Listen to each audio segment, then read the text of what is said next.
What's good, boys? Today I'm going to be teaching you guys e-commerce in my 4-hour course that I made for you guys, teaching you from the basics all the way to scaling a store to hundreds of thousands of dollars a month. But before we go into anything about the course, there is a couple of things that I have to tell you. So to be completely frank, this course is pretty boring in the sense of there's no fancy edits, there's no music in the background, there's nothing to stimulate you on the screen. The only thing that is in the video is straight value and knowledge about how to do dropshipping. All of the YouTube videos that are out there teaching you how to do dropshipping are very flashy. They're very stimulating. They're very easy to watch. But the truth is, dropshipping itself is not easy to do. Okay, it's not very high dopamine. You're gonna get very bored doing it. Why would you learn from a YouTube video that is high dopamine when the actual business model itself has low dopamine? You should have more dopamine from doing the business model than learning. The problem with a lot of people is they get their dopamine from learning and watching things, but they don't get enough dopamine from doing things. Why do you think you're scrolling your phone so much? To really emphasize this, I need you guys to make sure that you watch the entire video. And if you're not able to watch the entire video, take notes and pay attention. No, you don't have to do it at one time. You can split it up for a couple of days or a couple of sittings. But if you cannot watch this video, take notes and pay attention, you're going to have a very hard time doing dropshipping. At the beginning, you're not going to see a lot of results and it's going to be very demotivating. So don't go into this thinking that it's a get rich quick. And like I said, this video is going to be very boring if you're not interested in actually learning what dropshipping is. Because if you are, you shouldn't care if it's boring and not stimulating and not appealing, because I'm not making a video for random kids to just watch the video and not do it. I'm making this video for you to actually dropship and pay attention and learn everything. Okay, there's a table of contents down below in the description so you can go and see where everything is, because there is a lot of different things and I don't interrupt the video at all. I go from lesson to lesson to lesson to lesson to lesson. So if you want to see a specific lesson, you can go to that point. But yes, I explain everything. So buckle up, pay attention, get comfortable, and I hope you guys can get immense value from this, because it took me a very long time to make this video, edit it, record it, find the value, everything. Everything took a long time for me, so I hope you guys get the most value that you possibly can out of it. What's up, you guys? Hope everyone is doing well, and I hope you guys are ready to lock in. So let's get right into it. That's the theme of this course. We're just going to get right into everything. So I created this course for anyone that wants to learn dropshipping, whether you're in college, university, high school, working a job, or you just want to get an understanding of dropshipping. So the reason why I'm making this course specifically and why I'm different than a lot of other people that are posting and making these videos is because a lot of people complicate dropshipping. You guys have probably seen the 18-hour video that's out there. You guys have probably seen 8, 12, 11-hour videos. And this is just overcomplication of the model. Now, a lot of people want to start making money online, but that 12-hour content, 18-hour content where they're just flooding you with a bunch of pretty much useless information, it just makes it daunting. And I'm basically here to simplify it and show you guys what is actually important, because there's so many parts of dropshipping that don't matter. And if you guys have heard of the 80-20 rule, which I will be talking about later, 80% of results come from 20% of action. So we're going to focus on the stuff that actually matters. And as beginners, you shouldn't be focused on anything else. Okay. You should be focused about the basics and things that can help you scale. Once you've, built the foundation, you can go do whatever you want. But the point of this course is to take you from beginner to someone who actually knows what they're doing and actually making money in ecom, because everything that I'm going to teach you here is going to be able to take you to $5,000-$10,000 days. Okay, what you'll be learning throughout, so I can kind of take you guys exactly through what we're going to go through. So the full business model, okay, from product selection to building a store to getting Facebook ads up and running to finally getting a customer buying from your store, and then after you get the payment, how to get the product to the customer. So yeah, everything there is in here. This is the only video that you need. How to find products and sell with demand, how to find winning products. That's one of the biggest things in dropshipping. People are like, oh, I can't find winning products. Like, how do you find a product? How do you pick a product? And I'm going to show you guys how exactly I do it and how a lot of the people that you see online doing it are doing it. Okay. Ripping versus direct response. So this is kind of two types of paid ads. One of them is just, taking ads that already exist. And one of them is basically making your own ads based off of ripped data. And the second one is a lot more time. So we're going to get into both of them and why I do the one that I do later. Okay. How to run, read, tweak, understand Facebook ads. Pretty self-explanatory, basically just how to do it. A lot of people get caught up on like Facebook ads and get confused and have a bunch of ABOs, weird stuff going on. I'm again here to just simplify it for you, make it as easy as you possibly can to run Facebook ads. And the reality is Facebook ads in general should not be that hard. It should be just one CPO, couple of ad sets, couple of ads in the ad sets, and you're just running, you're just scaling from one CPO, and it's that simple. how to properly text products, like the frameworks and like when you cut, when you scale. I'm gonna go through literally everything, right? Why most people fail dropshipping. So you guys know, if you're watching this video, that a lot of people try dropshipping, and you know there's a big connotation that dropshipping is dead. But I'm gonna tell you guys why people fail and how you guys can be the 1% that doesn't fail. And it's not a secret, it's not luck. Anyone who's saying that are just coping with the fact that they failed themselves. And kind of hand in hand with the next point, how to stay consistent even when the results take longer. I'm going to tell you guys right now that you are not going to get rich in a week. Okay, you're not going to get rich in a month. This video is not going to make you rich in 2 weeks if you follow it along and work as hard as you can. Okay, it's not that simple. Okay, you have to actually have trust in the model and stick with it for a certain amount of time. So if you're coming into this video thinking you're going to get rich quick and you're going to make a lot of money very fast, you might as well leave the video if that's what you were hoping for, because that's not going to be here, and that's honestly not going to be anywhere. If you want to make quick money, go ahead and gamble. Go ahead and hop in day trading. Do some of that, okay? What you won't be learning throughout, so the things that I'm going to skip, and this goes hand in hand with the 80-20 rule, the stuff that doesn't matter, really. How to make money fast, like I said, it's just bullshit. It's just gambling if you want to do that. We're going to go fast, we're going to be speedy, but at the same time, this is not going to make you money fast. It's not a get rich quick, okay? Every single format of e-com, and I have in there Amazon, there's a bunch of different ways to do e-commerce. If you guys didn't know, my video is going to be a little bit different than most other videos. Every video is doing e-com a little bit different. I'm not here to teach you exactly how to do every single method. There's no point. That's just going to distract you. It's just going to be shiny object syndrome, and I'm going to talk later about how to, not get that. But in reality, you're going to be focusing on one thing on e-com, and that's the thing that worked for me, and that's also the thing that worked for a lot of other people, making them hundreds of thousands of dollars. Hand-holding for me, you won't be getting that, okay? If you want to make this work, you have to put the work in, okay? Me telling you this, at the end of the day, it's just information. You have to go implement it yourself, okay? I can tell you the best information in the entire world, and you would still not be able to make any money out of it if you did not go and take action. So remember that anything that you know in life, no matter what it is, it doesn't mean anything if you're not taking action. So remember that you actually have to put this knowledge that you're getting and put it into play before you make any money. Theory without application. Everything I teach ties back to doing and not knowing. So a big problem with universities and school in general, in my opinion, is you're just learning theory. Okay, a lot of the times you're learning things just to learn them, and for some reason these things are giving you value and giving you a degree. But I don't believe in that. I think that you should learn how to do things from doing it, and you should learn how to do things to do it, okay? So when you're learning this dropshipping information, it has direct correlation to what you are doing. Even the mindset stuff that I'm about to go into, it has direct correlation to what we are doing, okay? And remember that if you think you're too cool to watch the mindset, then you're also too cool to be making money, okay? Just remember that. This course is built on speed and execution to propel you to learn what's actually important as quickly as possible, okay? I said it's not a get rich quick, but at the same time, it's not a get rich slow. I'm not here to tell you all the information you need and have you process as slow as possible. All of the information in this course could easily be stretched out to a 10-hour course easily. I'm going in here and I'm giving you all of the sauce and all of the information as fast as I possibly can, because I want you to learn and stop watching and start doing. Okay, the faster you start implementing things is the faster you're going to start making money. So the one thing that I ask before we do anything else is you don't actually expect results if you don't watch this entire video and try to learn, understand, and apply everything that I go over, okay? You cannot expect any results if you're not even willing to watch a 4-hour video, take some notes, and learn and implement it, okay? If you can't watch this video and you think you're gonna get results, you're in for a crazy reality check. Anyone that makes money and anyone that has the mentality to make money knows that it is boring, okay? It's not easy, it's not stimulating, it's not quick.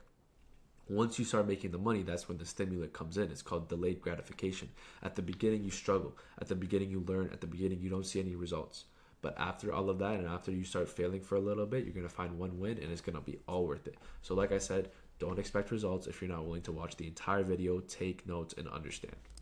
So to start off everything, I'm going to just go over my journey, because I think a lot of you guys are going to feel like connected to my journey and you're going to relate to me, because a lot of the people doing dropshipping are kind of in the same boat. So in high school, I always wanted money, okay? And I tried to do a ton of things to get it. I did SMMA, I did reselling, and I even tried to do sports betting. There's a little LOL there because, you know, you guys probably like, no way you tried to make money off sports betting. I genuinely thought I was going to get rich off of sports betting, and I was just grasping at straws. I joined courses for it. I bought fucking mentorships to do this shit. I was insane. And I don't talk about this a lot, but if you know me IRL, you know I was willing to do crazy things, even some things that might have been against the law. Okay, I was willing to do anything, and I was crazy. Okay, I never really looked at dropshipping like most of you guys probably. You're watching this video, you thought or think it's oversaturated or dead. And I don't want to waste too much of your guys' time, but throughout high school, I was pretty depressed, to be honest, because I hated school and it seemed like nothing interested me.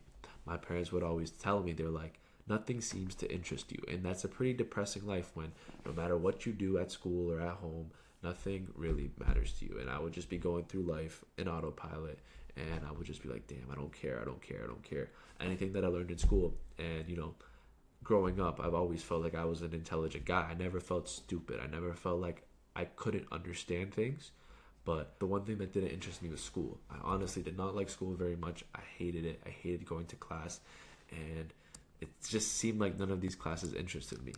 And this changed when I got into dropshipping, and it tickled a part of my brain, literally tickled a part of my brain, and I immediately fell in love with it. So I'm going to take you guys through some of my transformation. This was like the start of the transformation. Before this, I was still trying to make money, and I was still fucking around with some things. But yeah, I'm going to just get right into it. So April/May, I was a senior. Okay, this was my final year, and I was just about to graduate in a couple of months. You can see how fat I was off of this photo. Again, you can just see my face. I don't know if you think I'm still fat. Definitely don't look like that anymore. You can see how fat I was, literally. And I was just sick and tired of doing the normal thing that everyone else was doing. And I was done pretending like I was happy. At this point in my life, I literally was lying to my friends, telling them that I was going to university. I said I applied, and I said I was applying to this school, because I didn't want to seem like I was being the black sheep or I was doing the weird thing. I just wanted to fit in. But during this time when I was lying to people and saying I'm going to go to uni, I started organic dropshipping. This is when I first started dropshipping, around this time. But not gonna lie, I'm not gonna go too into that organic dropshipping phase, but I quickly realized I needed to get into paid. And later on in this course, I'm going to explain why organic dropshipping is pretty bad. June/July, I got a job at a grocery store to get capital to fund my business. This is me in the grocery store. And if you don't have money, you should do this. Okay, I'm telling you guys right now, it's probably about 20 minutes into the video. You need money to do this, okay? You need money to start. You need money to run ads. And if you don't have any money, don't even waste your time getting into this shit. Make sure that you're getting money from a job. Make sure you have capital to start. Just running ads in general. Forget scaling. Forget, scaling to 5K days. Like, you need money to even start. So at least have like 2K to start everything to be comfortable. You can do it with less, but then it's just going to be a headache. So I recommend you guys get a job and you figure all of this stuff out. August, September. So this was really my grind phase, and this is when I was fully locked in. I'm talking 8-hour days. I was just crazy. I was working every day too, 30 to 40 hours at my job consistently, and I was learning paid ads, and I had started testing products. These were kind of what I was doing in these 2 months. I did 8K or 7K. Not too bad for my first couple of months. And not too much to say about this time. I was super locked. I was super dialed. And honestly, I just knew my time would come. Okay. At this time, I was pretty much going to bed at 2, 3, 4 a.m. just working. And then I would wake up at 8 a.m. because I had work at 9 till 3. And then I might have taken a nap at 3 till 4. But then after that, I was, maybe chilling, eating, and then just working all the way again. I was insane. You can ask anyone around me. I was super locked. I wasn't talking to nobody. I was saving all of my money. I was spending all of my money on ads. But yeah, I was just super locked in. I just knew my time would come. And October to now. Okay, so I hit $100,000 in October. And I've been making money with the same brand ever since. And I've been on and off with 2 other stores. I am lazy too. I'm not perfect. I'm just like you guys. And I need to lock in again with these stores. But yeah, since October, I've generated upwards of 50K on that one brand. And I've taken students to 50K a month, as you can see here. You can watch this video. And I'm just understanding the fundamentals, and I'm still learning more. Don't get it twisted. I'm still learning in dropshipping just like everybody is, okay? So before you guys continue, you guys need to understand some things, okay? The first thing is learning comes before any type of money. This is very, very, very important, okay? So if you want money and you want it bad, you have to understand deep in your mind that to get money, you have to learn. You need the knowledge that can give you money. And this isn't a quick process. Knowledge comes from learning, but it also comes from doing. So even if you learn all of the information that you think, you're also going to have to put it into place, probably fail a bunch, before you make any type of money. So if you come into this again thinking that you're going to make money quick, you're in for a rude awakening. So this is what I'm trying to do. I'm trying to spoil it from you. I'm trying to make you understand that it's not that simple. Yes, this video can make you money. Yes, it will make you money if you treat it right, but you have to treat it right. Next one, and this goes hand in hand with the first one, you have to be willing to work very, very hard without seeing results for a certain period of time. And everyone's time is different, so I can't tell you when you're going to make money. It's everyone's different, right? So same thing, you have to literally grind without looking at the money. You have to worry about your inputs and your work without worrying about the outputs and your money. Okay? Next one, if you are not fully committed, be honest with yourself. Don't waste your time. Stop watching. Go back to your fucking IG reels. Okay? I don't want to waste your time with this video, because if you're just going to watch this video, even if you watch through the whole thing, take notes and do all of this, and then you start dropshipping for a little bit, maybe you lose $500 and then you quit, you wasted your time, you wasted your money. So just leave. Okay, be honest with yourself. I don't want any fake people in here. I don't care if this video doesn't get that many views. If all of these people that are in the video watch and they learn and they actually commit to this shit, then it could get 10 views for all I care. If you're not fully committed to this and you're willing to lose money, lose time, and grind without seeing any results, just stop watching this, okay? So next one, to make money in dropshipping, you have to be obsessed. And if you can't watch, listen, and take notes on this course, I promise you making money with ecom is impossible. So if you're a beginner and you're speeding this up, or you're skipping around, you're trying to skip the mindset part, you are going to fail. I'm telling you right now. You have to be humble enough to know that the person making this video is trying to help you. As a kid, when I was younger, I used to think mindset parts of the video were stupid. But now I realize that mindset is literally the most important part. So as the next part says, do not skip the mindset part. It's the most important part. But more importantly, don't speed up the video. Don't get impatient with the video. Reset your dopamine level. Stop scrolling when you wake up. Take this shit serious. Don't take this as just a regular YouTube video. Lock in, clear your mind before you watch it. Get a notebook, write down notes, read your notes before bed. This is serious. If you want to see results with this, you have to take it serious, just like you take everything else serious. If you're going to take school serious, why would you not take this serious? You know what I mean? Take this stuff serious. Take notes, understand, implement, watch the entire thing. Because this will help you so much. I promise you, all you have to do is watch and listen. The next part is don't skip the mindset part. As I already said, it's the most important one. It really is. I mean this from the bottom of my heart. My mindset changed so much before I even made money from videos like this. So if the one thing that I do for you guys is change your mindset, I'm very happy to do so, because mindset is the number one thing that affects your life. If I had all of the money in the world but I had a shitty mindset, I would have a shitty life. If I had no money in the world but I had a good mindset, I would have a good life. You guys know this already, so why is your mindset still shit? Before we get into any of this, I love all of you guys and I hope you enjoy. Don't expect to make money first month or even second month. Honestly, just lock the fuck in. Don't worry about money. I'm going to say this again, focus on inputs, not outputs. I'll talk about that later in the mindset thing that you guys have to watch. Yeah, if you aren't fully committed, everyone's time is different, so I can't tell you how long it will take. I can give you estimations depending on how hard you're working.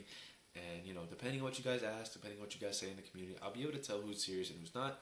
And, you know, if you're working hard, you're serious, you're locked in, you're actually fully locked in, 1 month, 2 months. That's what I'll probably tell you. But even that's an estimation. You could hit it, you know, in a week. You could hit it in 6 months. I can't, you know, I can't tell you. But I will say it won't take you a fucking year. No, it won't take you 9 months. It's, you know, you should hit it. You should hit it. To make money in dropshipping, if you aren't fully committed, sorry, I'm bugging. If you're not fully committed, stop watching. Go back to watching IG Reels. I don't want to waste your time. Obviously, this is a free course, so, you know, I don't lose anything off of you watching this, but I will say I don't want to waste your time. So if you're not serious about this shit, if you don't actually want to make money, if you're not willing to lose money, if you're not willing to lose time, if you're not willing to sacrifice some other things, then just go back, because, you know, that's fine. You're gonna give up on what you want for real, but it's fine. You know, at the end of the day, it's your decision, but you won't do it either way. So I'd rather you just not waste your time doing it and then eventually quitting than just quitting at the start and not even bothering. So yeah, if you're not serious about it, just quit, stop now. And to make money in dropshipping, you have to be fully obsessed. And if you can't, watch, listen, take notes on this course. I promise you that making money with e-com is impossible. This is a very short course. A lot of the courses that you're going to see on YouTube are going to be a lot longer. A lot of the courses that you see are going to be 8 hours, 12 hours, and you're going to be like, take notes, take notes. And I'm telling you to take notes, but this is going to be like maybe a 4-hour course, 3-hour course. And I'm going to tell you guys, I don't know exactly how long it is. Obviously, I'm recording this part first. Obviously, I'm going to tell you guys that you have to listen and do the whole shit. And this is it's a dopamine thing, right? Dopamine detox. I'm going to tell you guys in the next video. Very important for doing work. If you can't watch this video, if you're speeding up this video, whatever you're doing, you're cooked, right? If you can't even watch this video, you can't even learn, you can't even take notes on this, you will never be able to succeed in dropshipping, because dropshipping is a very low dopamine activity, especially at the start. And if dropshipping as a business model was the business model, once you start making money, everyone would be doing it because it's high dopamine. But at the beginning, it is so fucking low dopamine. And that's why it's hard to start a new brand. And that's why I think I've been putting it off so much, is because I get so much dopamine from my current brand that opening up a new brand and starting from zero again is so low dopamine, and it's so unappealing compared to what I do every day. So that's what I'm talking about right now, you guys. If I were you and I was serious about this shit, where's my phone? I would take this and I would throw it away, or maybe you need it for some things. I'm not exactly sure. I don't even think you do. Maybe you need it for a couple things. I would throw away your phone. I would break up with your girl. Tell her I'm gonna be locked in for a couple of months, and yeah, I mean, hop in the trenches with me, because that's the only way that you're gonna make it up. And again, the most important part of the course is the mindset. Mindset is everything. Mindset is fucking everything. If I didn't change my mindset, I wouldn't have been able to make money. So don't skip the mindset session. It's very important to watch it. It's very important to watch that one fully, twice, 3 times. Take notes, fully understand why. And that is one of the mindset sections right there. Why? Okay? So, don't skip the mindset. Obviously, I'm not going to go over this whole thing. This whole thing is about speed and efficiency. Don't skip the fucking mindset. And yeah, yo. So, first video is a mindset video. And I don't know how many mindset videos I'm going to do. This is the first one. But yeah, let's get right into it. So, mindset. A little introduction to mindset. The most important part of your life. So, whether you're doing e-com, whether you're trying to play a sport, whether you're trying to do the corporate route, your mindset is going to play a part. And as much as it plays a part of you getting there, as much as it plays a part of you succeeding, making money with it, the biggest thing that mindset changes in your life is your look of it, your image of it, your perception of it. And perception is everything, right? If you think that something is the way that it is the way that it is to you, right? And you're obviously only looking at the world at your eyes, so that's what it is. So, let's say this water, right? I'm drinking this water, and let's say it's completely fine water, but before I drink it, I'm fully convincing myself that it is garbage water, and it is nasty, and it's going to make me sick. Fully convincing myself, not just telling myself that, but knowing deep down, if I fully convince myself, then when I try this water, I promise you guys it will taste nasty. So if you guys don't understand, no matter where you are in life, if you convince yourself that you're in a good life and you have a beautiful life and you love your life, you will love your life. Whether you're in countries that are in deep war, wherever you are in the world, suffering or not, entitled or not, wherever you are, if you enjoy your life and you look at your life in a good way and you think you love your life and you're happy and you're grateful, then you're going to have a good life. And if you think the other way, then you're going to have a bad life. So that's just a quick little explanation. You guys probably know that, but it is very good to, reinforce that you guys know how important it is. So first thing we're going to talk about is find your why. Okay? So you're in this server, you're watching this video, hopefully you're committed, hopefully you're a little bit motivated right now, for a reason that I don't know. Okay? I can make a guess, you probably want to make some money. I can make a guess, you probably want to be out of the situation that you want to be in. And I can make another guess that you are insecure about something. Okay, whether that is, you're just a random kid and you haven't figured it out, and most people around you have figured it out. Whether, you don't get any woman and you want to buy a car to impress all the girls. Whether, I don't know. Whatever it is, okay? So, as I said, some reasons are better than others, but they are all valid reasons. Let me just present this real quick. Okay. So why you need a why? Holy I yacked. But the reason why I tell people they need a why is because if you have a why, you will know exactly what you're working for. So let's say two people. Again, I'm just making this up on the spot. Two people. Take the example of the pens. Two pens start going to the gym, or two people start going to the gym. One of them, they, you know, they're 18 years old, or sorry, one of them, 16 years old, doesn't really know what he's doing, goes to the gym because he's bored, or maybe he wants to get stronger, or maybe, he, I don't know, maybe he's bored, he just wants to better himself, maybe, okay? And this can work, this can work. He goes to the gym, but his heart's not in it, he doesn't know why he's doing it, he doesn't know the direct response, the direct correlation from why he's going to the gym. Person two. Person two is also 18. Person two had just came out of a relationship because his girlfriend of 2 years cheated on him. He didn't know. He found out from a friend that is also a girl. One of his girl's friends snitched on her, told him about everything. She was seeing this guy the whole time. That he was with her, and this obviously gives him a deep insecurity. Oh my God, she wasn't happy with me. Oh my God, I wasn't satisfying her needs. Oh my God, I didn't give her enough attention. Like, what's wrong with me? And instead of with the normal, good, proper, realistic answer, or cause of that is the girl being a dickhead. The man, because a lot of men are like this, they'll look at themselves and they'll be like, oh, why am I not enough? Okay? And this guy goes to the gym because a girl that he loved taught him that he wasn't enough. Again, who do you think is going to see better results? Again, fucked up reason. This is maybe not the greatest reason. My reason is a little bit different. But this one, the person who got cheated on, is going to have way better results in the gym. He's going to have way more motivation. He's going to know exactly why he's in the gym. He's going to have a purpose. He's going to see results way faster than this guy. Okay? Obviously, everything is mindset, and mindset changes the way that you act. Obviously, your mind won't directly, well, it does directly. Obviously, it won't immediately correlate to results, but your mindset changes how you act, and actions determine results. So, yes, it is correlated. Okay, so that's just a quick example I'm going to give you.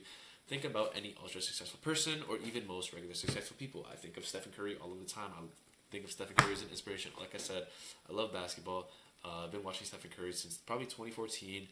I just love his whole game. I modeled my own game off of him. Obviously, I'm not no Stephen Curry, but Stephen Curry has a why. You guys, he has a why. His why. I'm not gonna go into all of that right now, but his why is a little bit longer. His why is a little bit more complicated, but he has a why. Every time he goes to the gym, every time he puts in that work, every time he skips drinking pop, or every time he skips when his friends go out and instead he has something to do, he has to go to bed earlier, he has to hit a training session, whatever it is, with Stephen Curry, there's a reason why. Okay, so if you're just doing it to do it, or you're just doing it to get money, or you're just doing it to impress girls, your why isn't as strong as the other person's why, and you're more likely to flop. Okay, so they all have a why, reason deeper than just getting money, women, fame, cars, etc. So these are where the real whys come in, the powerful whys. Okay, so they might have been bullied as a kid. Maybe they were doubted by people that they loved. Maybe they felt insecure because they got no attention from women. Maybe they felt insecure because of the way that they looked. Some people cry and let these things conquer them, and other people let these things propel them to greatness. And I'm 19, right? So my mind changes a lot. I look at the world a lot differently than I looked at when I was 17. So this might be cope, you guys might be thinking this, be like, entertain mindset, like, oh, like, you're just trying to go harder, like, you gotta be, that's just the way I look at it. I had a big thing happen with some of my friends in grade 11, where, a lot of my friends, they stopped being friends with me over some stupid shit. These friends are people that I cared about a lot, cared very deeply about these guys, and they all just dropped me like that, right?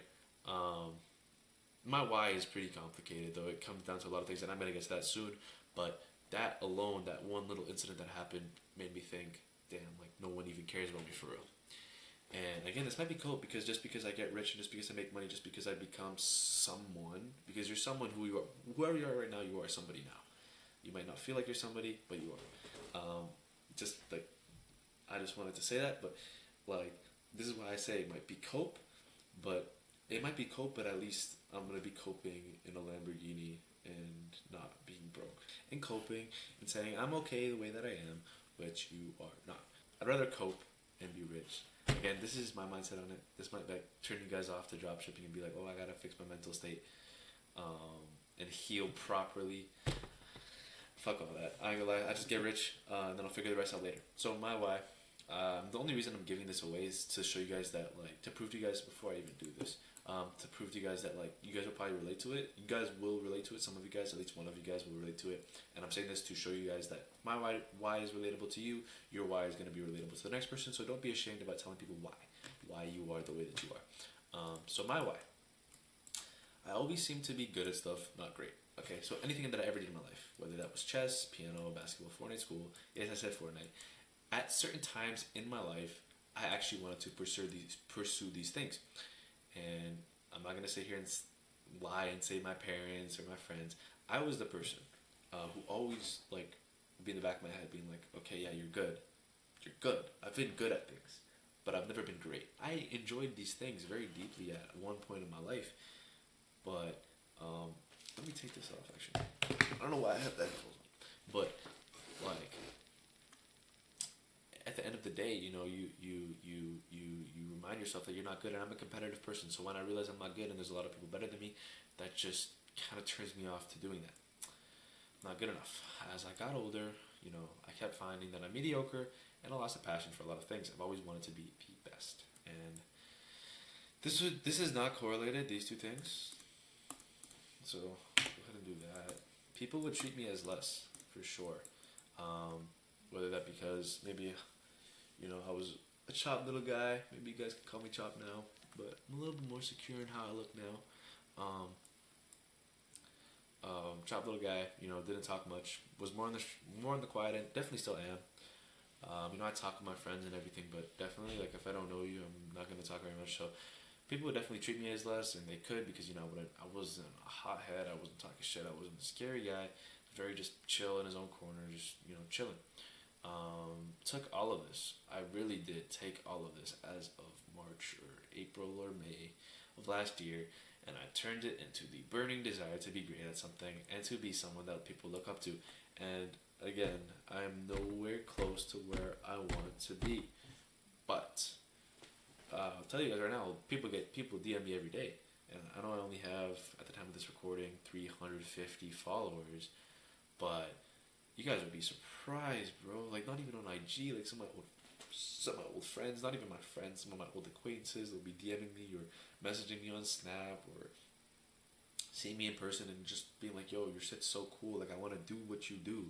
And some people are straight up just glazing, being like, oh, you're so cool, like, I wish I could be you, or like, how do I get like you, bro, or just like glazing, which obviously I appreciate, but it does kind of feel a little bit surreal sometimes when I remember who I was just a couple months ago, years ago, and why I think it's cope is because I'm still the same person. I just did a little bit of different things, and people treat me different, which is kind of crazy when you think about it. Okay, no judgment, nothing. Whatever why you have is valid. Like whether a girl cheated on you, you know, was with another guy, doing whatever with another guy, you know, whether your friends dropped you, which is pretty much what happened to me. My friends dropped me over pretty much nothing and just acted like whatever friendship we had over the past years was nothing, which is crazy. It was crazy that time in my life, you know, especially as a younger kid, grade 11, you know, I was only 16. It's crazy. Shout out to those guys though, because I remember that. You know, say why and post it there, and then come back 3 months later and say this why caused me to do this, and that why will have caused you. That you're not lying. You know, if my friends didn't do that to me, you know, if all of this stuff didn't happen, probably wouldn't be here right now. Okay? And again, not trying to be cocky. I'm genuinely not trying to be cocky. I'm just saying it as it is. I would not be here today. So, Yeah, don't be ashamed. We are supposed to take our insecurities and turn them into fucking fuels that runs the engine of us and everything that we do in ecom and life in general. Again, this is mindset can be applied to ecom and is applied to ecom, but it also can be applied to life. So if you don't have a why, not having a why simply means that you are not thinking hard enough, and your why can simply be a necessity of not having a nice car when other people your age have them, which is a good enough why to grind. And whatever reason your why is, whether it's good or bad, bad or good, shitty or amazing, like it's gonna propel you. Okay, so have a fucking why. Next thing we're gonna go into is social media slash distraction. So, I don't know you, I don't know the person watching this, but I can confidently say that if you, yes, you spend less than 75% time on your phone than you're spending right now, then you would be in a much better spot than you are. You know it too, I know it, we all know it. Goes for me too. I've been cutting it off, but 75 less, I'd be in a better spot either way. So, as Drake says, distractions will do you in a truer sense. So, you guys all know what that means. I don't have to explain it. But all the ideas that you guys have, online money or not, whether that's starting a company, whether that's doing something better in your health, or whether that's going and becoming a smarter person, or whether that's going to bed earlier, doesn't fucking matter. And this is why I don't like teaching theory, and this is why I like teaching the real shit. And obviously, you guys can be like, this is theory, this is theory. Shut the fuck up. This is, if you don't have this shit before you start, you guys will not succeed in ecom, because you need to do this to start. You need to have a foundation of mind to start. So yes, this is not fucking theory. So it does not matter if you are too fucking addicted to your phone to even take the time and try them out. So no, it doesn't fucking matter what ideas you have, what you think about at night. 3 a.m. ideas, 3 a.m. motivation doesn't fucking matter if you don't even lock in. So recently I realized that I need to lock in the fuck in terms of distractions and actually dial in what matters, which is, again, ties back to the 80-20 method, which is what I will cover at the end of this. Goes back to the 80-20 method. Only figure out which matters. Don't be jumping. And even running this free course right now, I'm doing it while I'm pretty busy with a bunch of other stuff. So I don't know. I kind of just had a fucking crazy this idea and being like, oh, I need to build a community now. So I'm gonna be doing this. Should be out in a couple days after I record this. But yeah, lock in. I don't want all of you guys to come with me. Wherever it took me a long time to dial in when it comes to my phone. I can't lie. I'm gonna be completely transparent with you guys. Every time I've been making money, making a fuck ton of money, I don't know if I was posing and lying to you guys, but I've been on this shit way too fucking much. Okay, I've been on it way too much, and I haven't been on it recently. Okay, so in the past couple weeks, I've been on it a lot less. So I want you guys to come with me because I want to show you guys what it can do for you. If you guys are serious, if you guys honestly are serious, and don't lie to yourself, don't lie to me. You can lie to me, you can lie to your parents, but you can't lie to yourself, right? If you're serious about this shit, you should have absolutely no problem deleting Snapchat, Instagram, TikTok, and any fucking mobile games that you guys have on your phones. And if you can't, you're actually a bitch. Like, if you can't be off of a phone for 2 weeks, a month, 2 months to lock in something that actually matters because you want to fucking snap some people, like, you're a loser because you don't want to ruin any streaks. Bro, come on, man. Come on. Like, you know you're better than that, right? So you know you need to be what you need to be doing. If you can't do it, again, like I said, you are a bitch. But yeah, I've been using Opal for the past couple of weeks, and I can confidently say that it's already changed how much clearer my mind is when it comes to work and my personal life. And I feel like I can actually connect with that. My mind is actually straight. I don't know about you guys, but I feel like I have crazy ADHD. As you guys can tell, my mind is kind of going everywhere. I'm not always like this. In real life, I'm actually a pretty calm person. But yeah, recently, I feel like I can actually think. I can actually deep work. You know, if you guys don't know the phrase deep work, it's kind of corny to me, but I still use it, I guess, because like before I'd be working with my phone and I'd check my phone every 15 minutes, and yes, I would do work, but you know, it'd be shitty work and I wouldn't get good stuff done. And now I've, you know, been locked in on this course.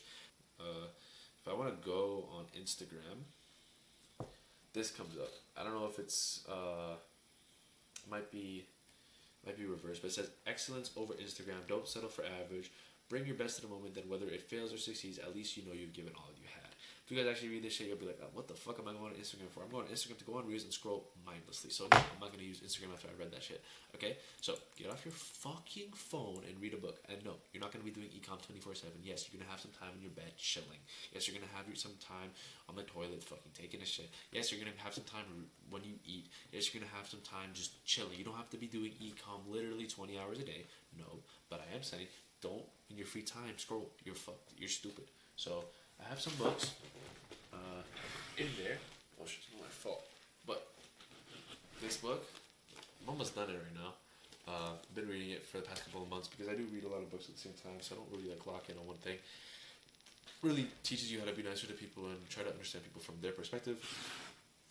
That's this one, Reality Transurfing. It's probably the best book I've ever read in my entire fucking life. How to break up with your phone. That's just how to actually enforce this. Read these books, guys. I can recommend you a lot more books. Hit my DMs, ask me in the server, whatever, if you want to know some more books. For whatever problem, you can let me know what problem you're facing and what you want to achieve, and then I can tell you what book can help you do that. But like I said, you can ask anywhere. There's a bunch of good recommendations anywhere, so you don't really need me. Porn, that's the next thing. I don't want to talk about this too much. You guys already know what it does to you.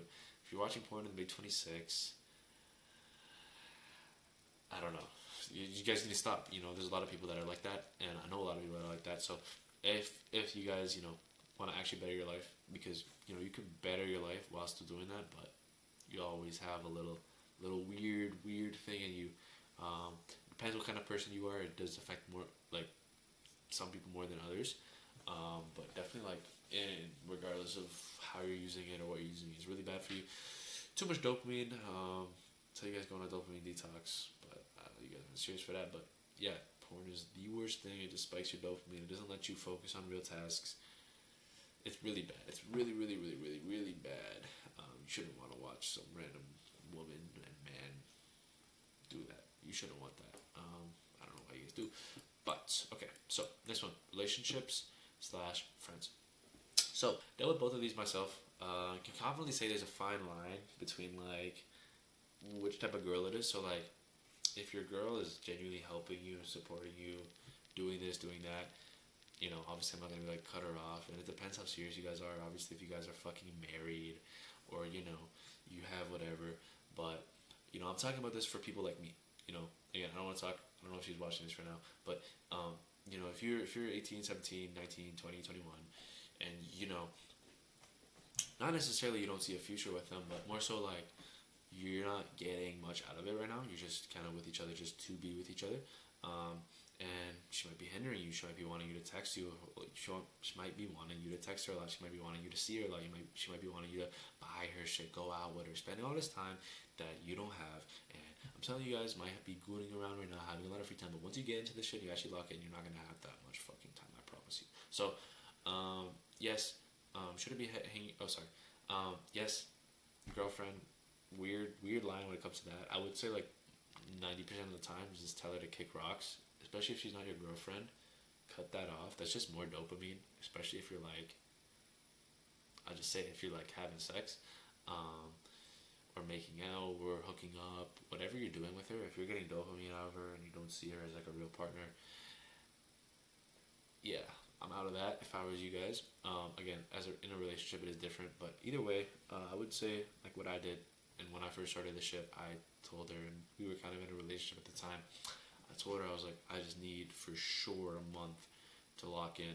And we figured it out. We went forward, and obviously we're in a different position now when I'm not necessarily working as hard, which is going to change, which is changing. But I'll get into more about like how I'm working now. But with friends, on the friend side, you shouldn't be hanging around with degens, not because of time, but more so like, you don't want to be hanging around with people that smoke all day, drink all day, not all day even, but even drink a day, smoke every day, like, even on the weekends, like, you don't want to be like that. You don't want to be around those type of people. Those people are going to drain you of your energy. Those people are going to bring you down with them. So don't hang around with those people. There's no point. Also, don't hang around people that just talk about other people. Those people fucking suck. I hate those people. I don't know, I'm just talking about those people now, but stay away from them, stay clear from them. You have better things to worry about, which is yourself. Again, you have a why. You have a why. So you have to worry about your why, not other people's reasons, because they have different reasons for why they are the way that they are. And you don't know why, their why. You only know your why. And other people look at you weird too. Okay? So you're not different than them. You're not special. You're not fucking not talk shit about. You are. Okay? So who gives a fuck? Fuck them. Worry about you. Okay? So Yeah, don't hang around with people that take your time away, that take your energy away, change your mindset.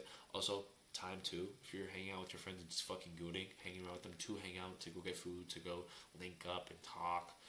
I mean, obviously, bro, go talk to your friends every once in a while. You guys can have fucking friends, but if you're working hard and it's genuinely taking away from your work, cut it out. Don't say don't be friends with them. And some people, they'll take it the wrong way. They'll be like, oh, like he's just switching up with that one, and they might start hating on you, be like, fuck this guy's business. Like he's switching up on us just to make no money. And I've had people like that where they're like, oh, like, fuck this guy. He's just doing this shit to be cool. Like whatever the fuck. I don't care. Doesn't matter to me. Those people are my friends anyways. I don't have a lot of friends to be honest. Don't care. I'm gonna meet a lot of people that have the same mind as me, and yeah. So don't hang around people that are not similar to you because you'll just annoy yourself if you're actually passionate. If you're not passionate, then get the fuck out. And don't hang out with anyone if you don't have people similar to you. Watch podcasts and read books. Build your own circle until you find a real circle that is around you, which is what I've done. Met a lot of people online. I haven't moved out of my home city yet, but meet a lot of people online, talk to a lot of people online. I rarely talk to people that I used to talk to back then. There's a couple of my own friends, couple of my old friends that are serious relationship. A lot of people are just fucking pussy and they don't want to change their life. They're in the trenches, so don't give a lot of people your time. Go ghost, bro. Go ghost. Going ghost is sick. I remember going semi-ghost to a lot of my friends and people, and obviously I wasn't going to school, so pretty much no one saw my fucking face. Um, Obviously, I'm still a ghost. Like I'm posting on IG, but I haven't seen a lot of people in real life for a minute, and hopefully the next time I see people, whatever. Like I don't really see people. Who am I gonna see? But next time I pop out or like you know go somewhere fun, maybe I'll have my fucking M4. And what a cool thing that would be, right? All of the people that made fun of me, or maybe not made fun of me, maybe just looked at me weird, maybe just belittled me in their heads. What are they gonna think when I have my own M4 at fucking 19? I don't know. What's gonna be a cool feeling? Last one that I forgot to add in here was other business models. That's also a distraction. So you guys are currently doing drop shipping, and I don't want to talk too much about other things. We can go like SMMA. We can go crypto. We can go. How do you? We go high ticket sales. We can do OFM. We can do, and this is coming from me who's looked at all this shit. And ecom is by far the best one. This is hard if you guys can tell. Ecom is the best one. I can go into that if you guys want me to talk about it, but ecom scales at the highest, gets the most money. It has the least amount of like you having to talk to people. I don't like talking to people that much. I can talk to people for fun, and I can connect with people, but I don't have to be someone's bitch in SMMA because think about SMMA. You're just working for creators and business models. Like you do something for them, all of a sudden you have to fucking ask them to pay you. Can I have my 15% of the profit that I generated you? And then they can hoe you and they can bitch you around. And Brez Scales made it seem cool, but in the reality, he is not making no money off of that.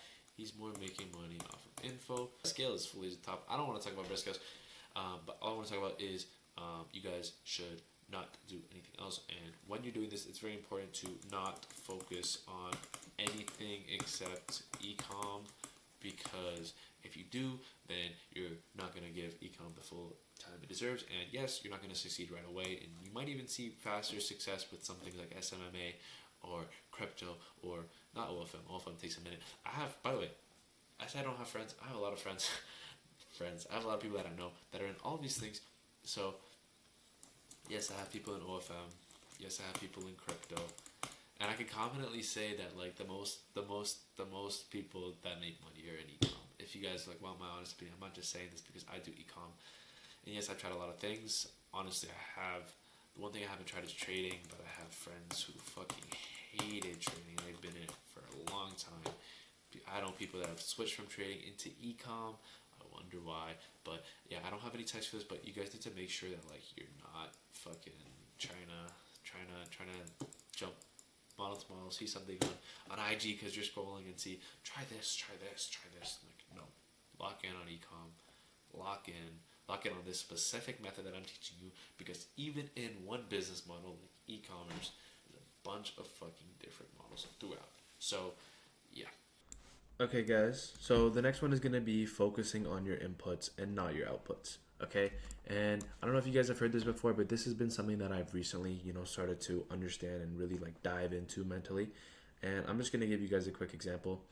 So when I used to play basketball, I would never understand missing a shot, and I was always like, bro, I put in all this work and I do all this shit, and I sit in a gym for hours and hours and hours just to be in a game when it actually matters, shoot the ball, put all of that effort into it, and it still misses. And this is a perfect example of just inputs, not outputs, because you can never control the output, okay? Stephen Curry, the greatest shooter of all time, I've already mentioned him a little bit earlier. He goes onto the court and still misses shots. So what makes you think that I'm going to hit every single shot? I shouldn't be. Even though it's the same shot that I will hit 9 out of 10 times in a practice, I still won't be able to hit it in a game, okay? So never, ever, ever, ever, ever tweak on an output. Whether that's how much money you're making, whether that's what you look like, whether that's where you are in life, whether that's what car you're driving, those are all outputs.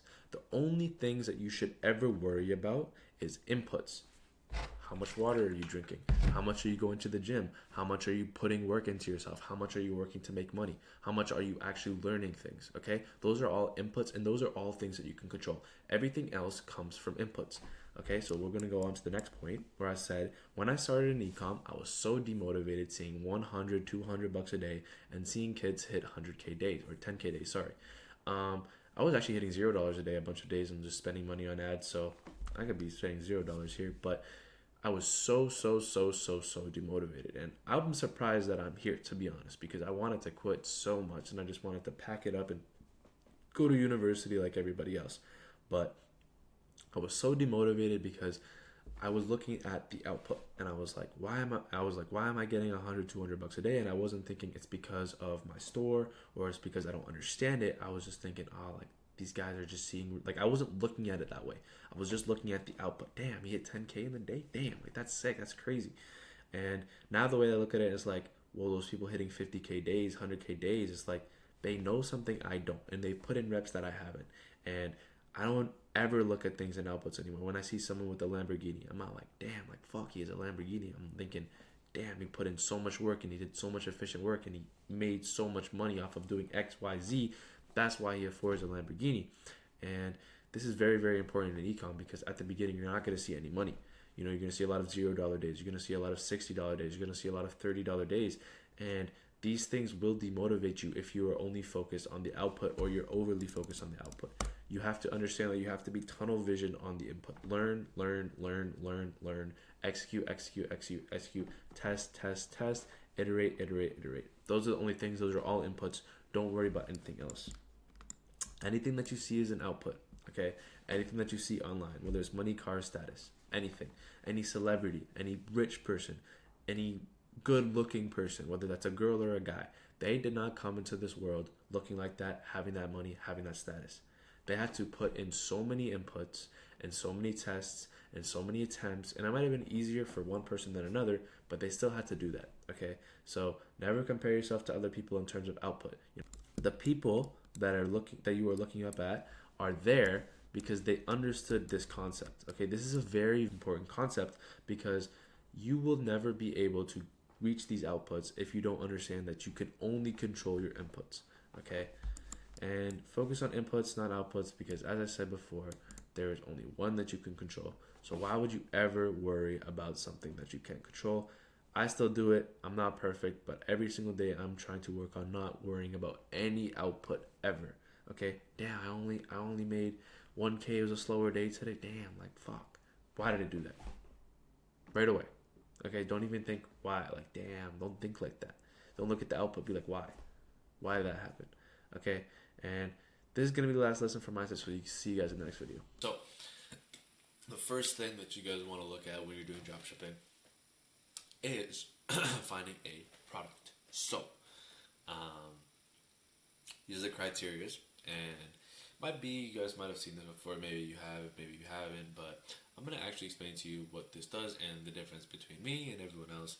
Like I said, I'm not doing fucking theory work. Is after all of this, I'm gonna go into Calo data and do it myself and show you why this actually comes into place. So, okay, so first thing, most important thing I would say, solves a problem slash fills a desire. So, if you're short, what's your desire? To get tall. If you have no hair like me, fucked up hairline, what's your desire? To fix your hairline and, get your hair thicker out. Whatever it is, wherever it's sexual, so, erectile dysfunction.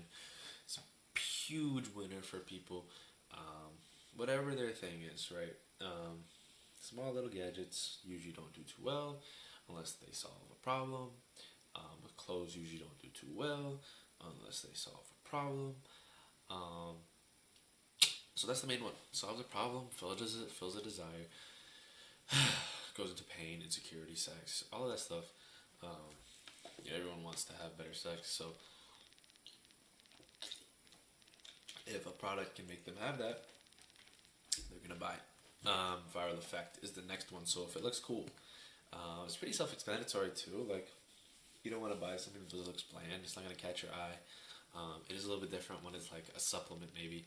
But if something looks cool, has cool packaging, anything like that, you're gonna be more likely to buy it. Next one is good margin. So the product has to be bought low, sold high. Again, you guys probably know this is a fundamental of making money.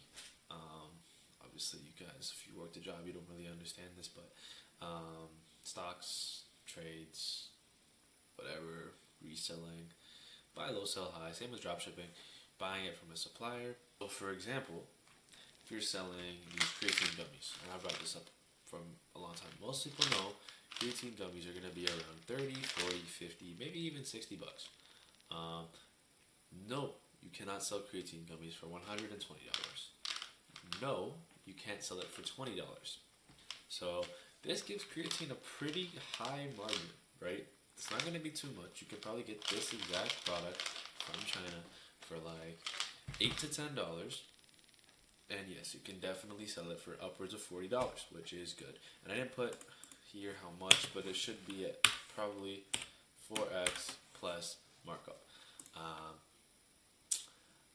3 is okay, it depends. It all depends on everything. If you have subs, so for example, this one, you don't have to buy a new one of this every month, right? So maybe for this one, I only need 3x markups, because if I get it, this is blue raspberry, it tastes good as hell. They're gonna buy it next month too, and they're gonna have no problems paying that extra money. And the next time they come around and buy it, I don't have to pay for ads because they're already in the system, and this is a free customer basically. So that's good with that. So those 3 are stuff that has to do on the product side. This last one also has to do with the product side, but also in the market side.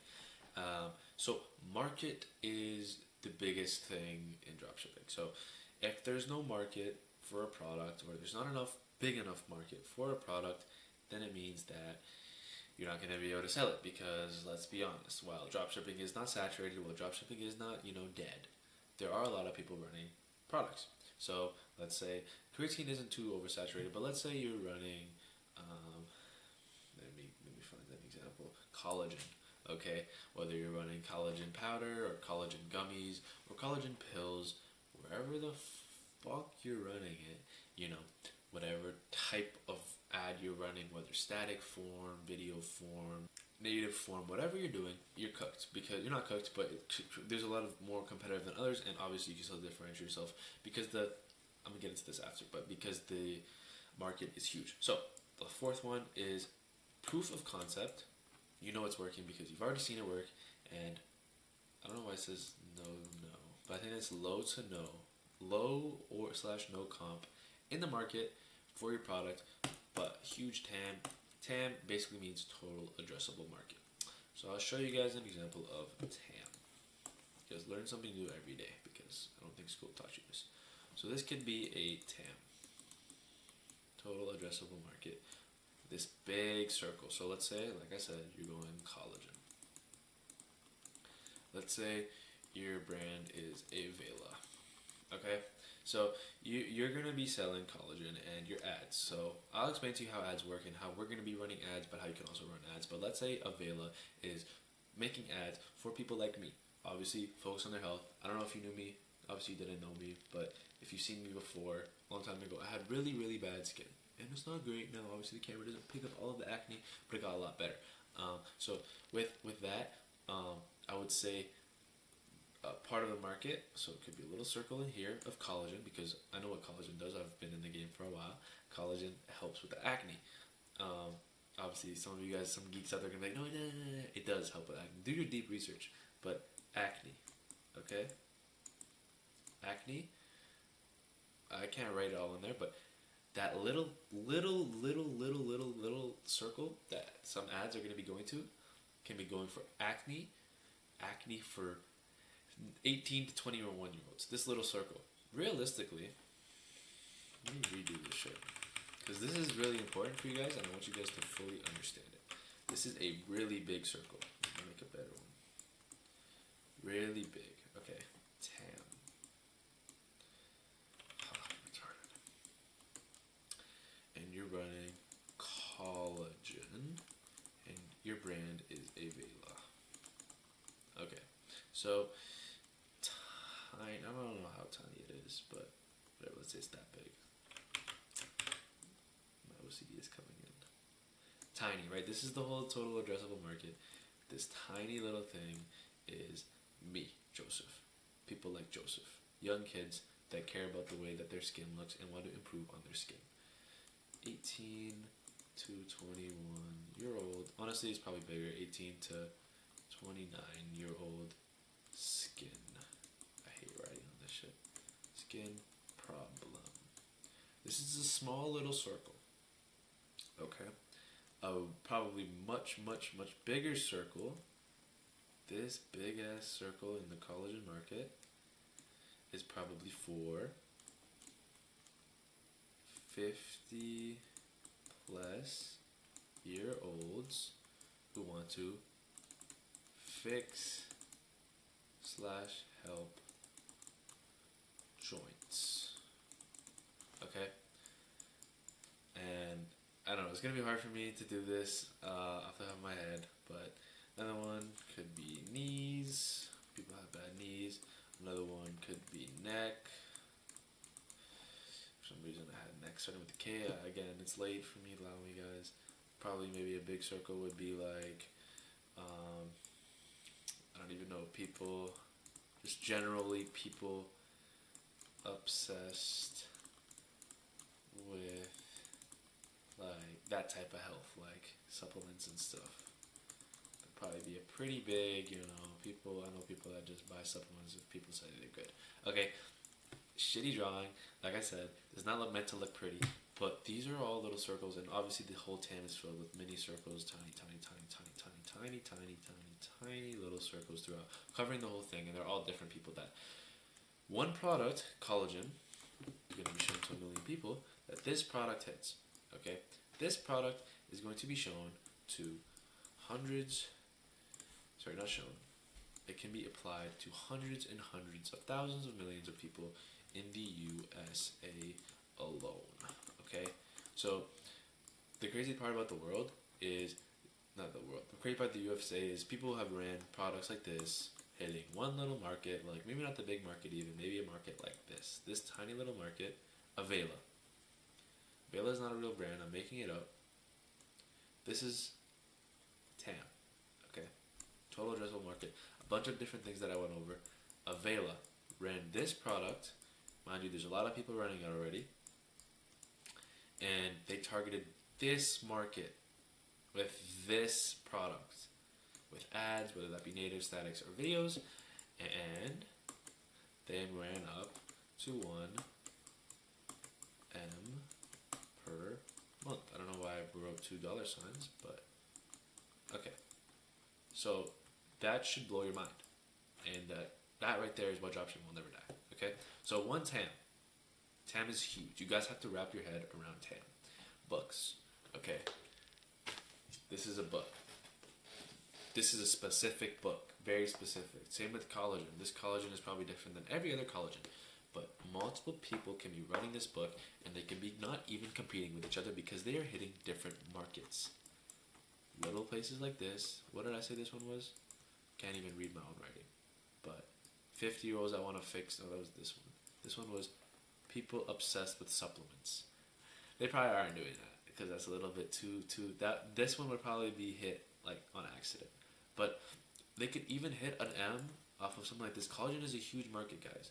Like collagen could hit 1 mil a month off of one collagen product in rev.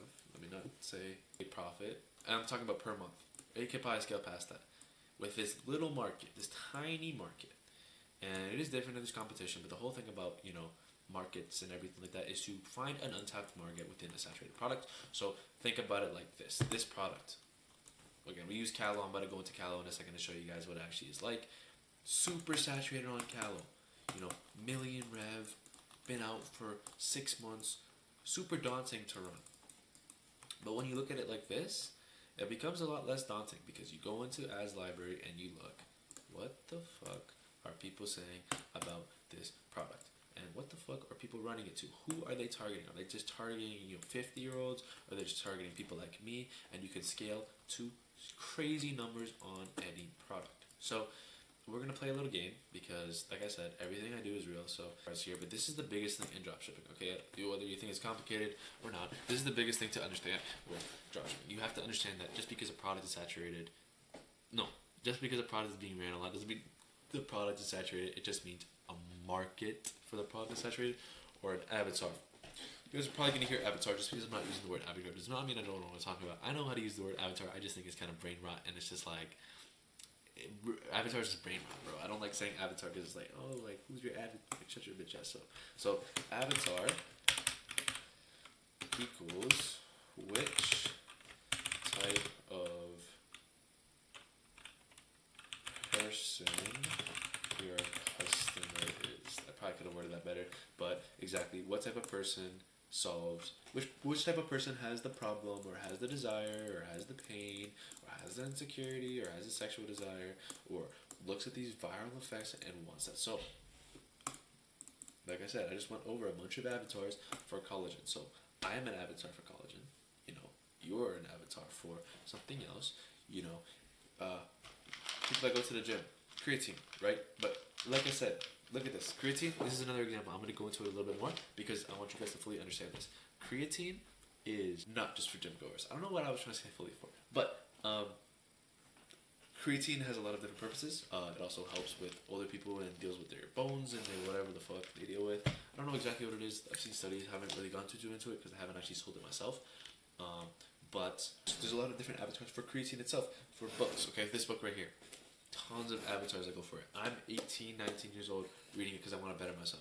What if another avatar is a 30-year-old that has no fucking friends and he wants to better himself and wants to make friends for once? What if there's a 60-year-old that has all the time in the world and he just wants to read more highly proclaimed books?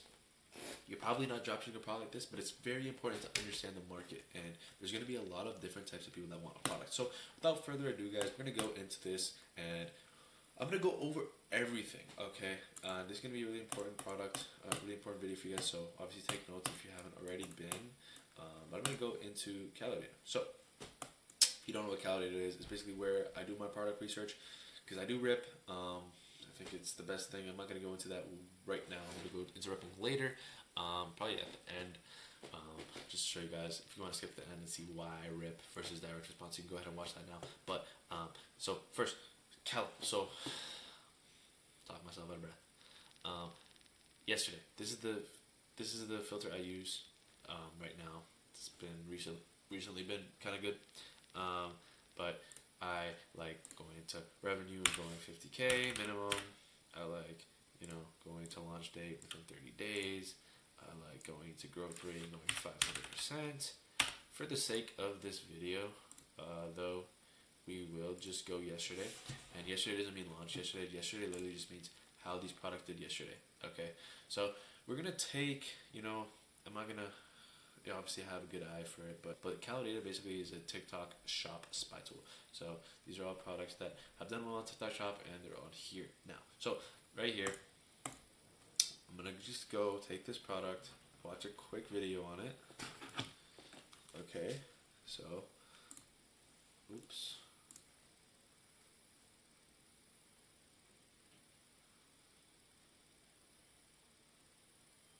Okay, simple. Someone is calling me. Fuck, don't call me at 1 a.m.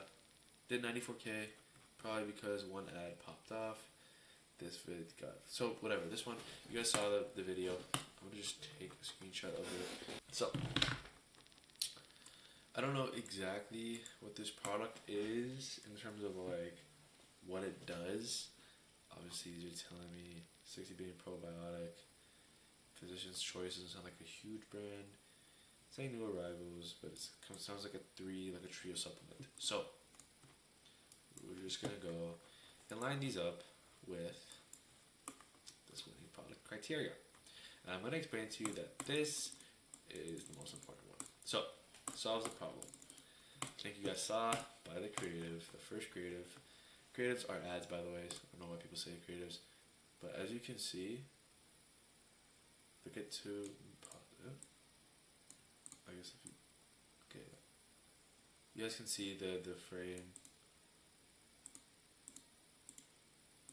I don't see a crazy difference. But she obviously got skinnier. She's saying it's her gut.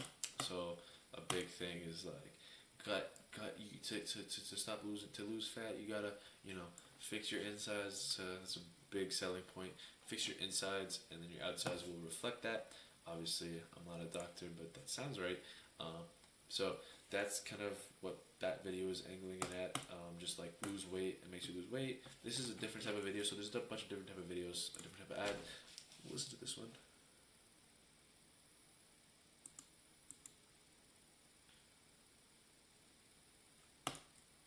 Crazy hook.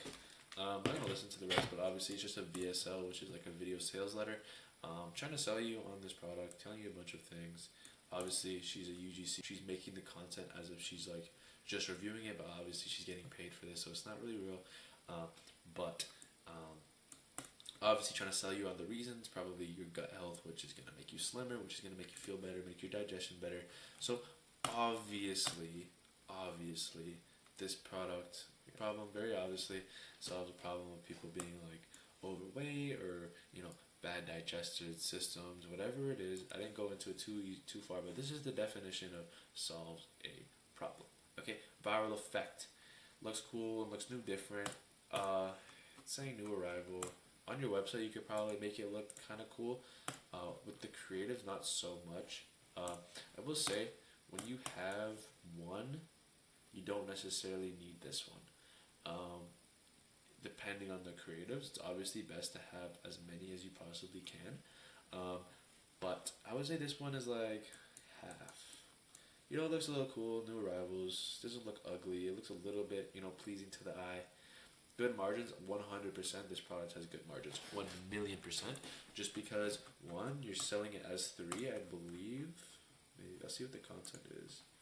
Probiotics changed my life. She lost 32 pounds. And you can see up before and after. She show the products. She didn't even show the product, does she? Oh, she does. Does she show 1 or 3? I think she might only have 1, or maybe she has 2. I don't know. Oh, she has 3.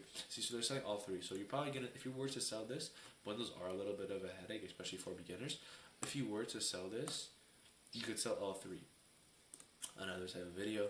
But those are big pills.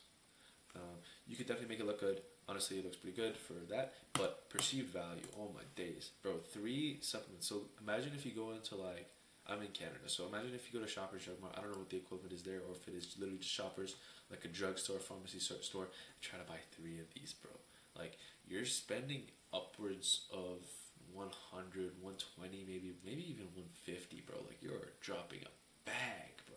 And if these things can sell you well enough online, and you can see it for $80, $90, you're copying this shit with a quickness, right?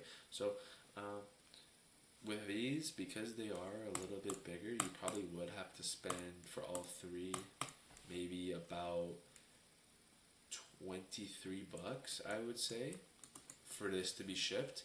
And like I said, if you're selling to 80 to 90 with bundles and upsells, AOV to be like 100 bucks, maybe the average order value, maybe the average cost would be like 26. That's a 4x. And again, 4x is when it's $8 to be like 32 is a lot different than 26 to be 100. When you're getting up to the bigger numbers, you don't need that much of a profit margin. But like think about it like this, right? Like if you sell the product for $8, get it for 32. Technically that's a 4x margin, but you're only making 24 bucks. This is another 4x margin, but you're getting 74 bucks off of it. So obviously you don't necessarily need the whole margin, but the margins are obviously going to be good for a bundle. You could also angle it as like you only buy one. You could sell all three of them, but you don't have to buy them together. Maybe that would, improve the conversion rate maybe. But I would honestly, if I was doing this, I would just sell them all together, get the AOV up, tell people to fuck off if they don't want to buy all of them. And then this one, proof of concept / low to no competition, but high TAM. So total addressable market before even doing any research. This obviously has a huge one. Everybody in their lives wants to be healthy without fucking changing their life. So when I mean changing their life, it means eat good, go to the gym, drink fucking water, and sleep. And that is the fundamentals. God didn't put you on this earth because you had to take this shit that was created by scientists in a lab, right? You don't need this shit. Obviously, this is my own opinion, but you don't need this shit. And a lot of people that buying this shit, it's different as you're older. But if you're younger and you're buying this shit, you're just hoping you don't want to actually work out and you don't want to actually, be healthy and be organic, because this shit is just a quick way to fix your goals, which I think is just a mask, in my opinion. I haven't used any of this shit. I feel healthy, but obviously I get another tangent. But yeah, so with this one, I would say the biggest thing is huge TAM. Obviously, a bunch of different people want it. If I was a different type of person, I would want this. Older people, definitely appeals to them. Anyone who's overweight and is insecure about it, or another pain point, they're fat and they hate it. Their crush doesn't like them being fat. You feel me? A lot of it hits everything, even sex. You could say it hits because maybe I don't want to say the word, but their release isn't as good if their insides aren't good. Okay, so all of this, guys, is good except for maybe this, but I'm living with that. So in a lot of products, all of this is good. The truth is, this one is the one that causes you to stop buying. So proof of concept you can see on Callow, right? So in the last 90 days, this product has generated $2.1 million in revenue off of the TikTok shop alone. So not even on not even on Facebook. It's being sold fully on TikTok. It got sold. It's been sold for that much money, which is crazy. A lot of products do hit this number, and as you can see, a lot of different creators are hitting these crazy numbers. This video alone generated $98,000. Let's see how much money this creator made on a 2.7 ROAS. Whew. So this person probably made about, I don't like doing the math, I forget how much money she made. 90K. Let's just round it to 100. She made probably around 30 racks off this shit, maybe 20, 26. This woman didn't even show her face for real. She showed the bottom of her face. Bottom of her face shows her. She does have to show her body a little bit, which some people may not like. But obviously this is a different thing. Like, you gotta kind of be a girl to do this shit. But yeah, she made $30,000 after posting this shit, which is crazy. All these people making a fuck ton of money. So it's safe to say that there is proof of concept. So another thing that you can do is view it on TikTok. I'm actually in Canada, so I don't have TikTok shop. If you guys are in the USA, you can definitely look at this. Or you can get a VPN, which I have done and I do when I do product research. I'm not gonna turn my VPN. I do it sometimes just to see, the likes and the comments and see how people are talking about the product. And yeah, another thing that you guys can do is go over to Amazon, and with this one, um, you know, you could go ahead and go like, it's harder with this one because it has a lot of like, but like, look, this is the same thing, probiotic 60 million, like 60 billion probiotic, right? Yeah, 40 billion probiotic, probably a similar product. You could just literally go see how many reviews, 20 fucking K reviews, 900 bought in the last month alone on this one listing. Yeah, you can obviously tell, guys, that this product has a ton of um, of demand. So has proof of concept slash demand and high TAM. Now, this product has done everything right for us. Okay, everything right. It's been perfect. The last thing, and again, the most important thing is low. But let me fix this shit, bro. Low slash no com. And the way we check this, we go over to Facebook Ads Library. So we're gonna go over to United States, and when I click this, you probably see some products that I've searched recently, but I don't really care. Yeah, I don't really care. None of those products are what I'm running, so it doesn't really matter. But again, it's a little bit harder with this product because there's a bunch of them. I'd say like gut health support, maybe. And again, like you'll fuck around with it. Just look at the results, and this is only United States ads. When it takes a long time, you know that it's gonna be a crazy amount of results. It's 25,000 results, and no, because it's a pretty general thing, it's not gonna be all that product. But for example, um, when you're running, you know, when you're running a product like this, you're still competing with other products because think about it, you're hitting the same avatar.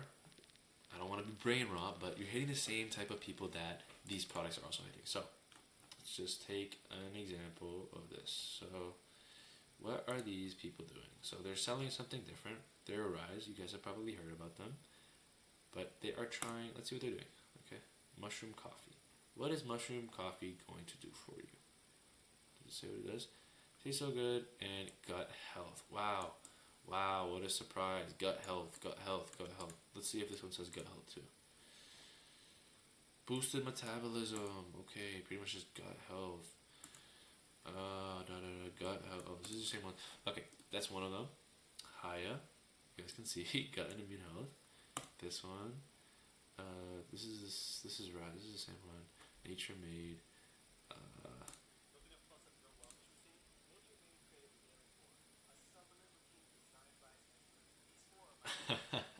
Same thing. So, as you can see, all of these people, yes, they're not selling the same products, but they are competing with the same market that you will be competing with if you sell this. So, no, I'm not gonna spend a million years because me personally, I'm not even gonna try to fuck with this with 2M Rev, and it's been out for a very long time, and it's not that good. It's obviously a great product, and it would be fucking amazing if nobody in the market was running it, or running products similar, or running products that are sparing the same avatar. But unfortunately, they fucking are. So yes, you can't really run the shit. I'll be honest with you guys, especially with the method we're doing, and even direct response. It's very hard to run something like this. I'm just being completely honest with you guys, completely straightforward. So as you guys can see, gut health support. We can try another one just so you guys bloat and gas probiotic. See what this pulls up. Obviously, okay, so this is a little bit smaller, 250, but that's not like this is not the name of it, right? Like you kind of do have to mess around with the keywords. So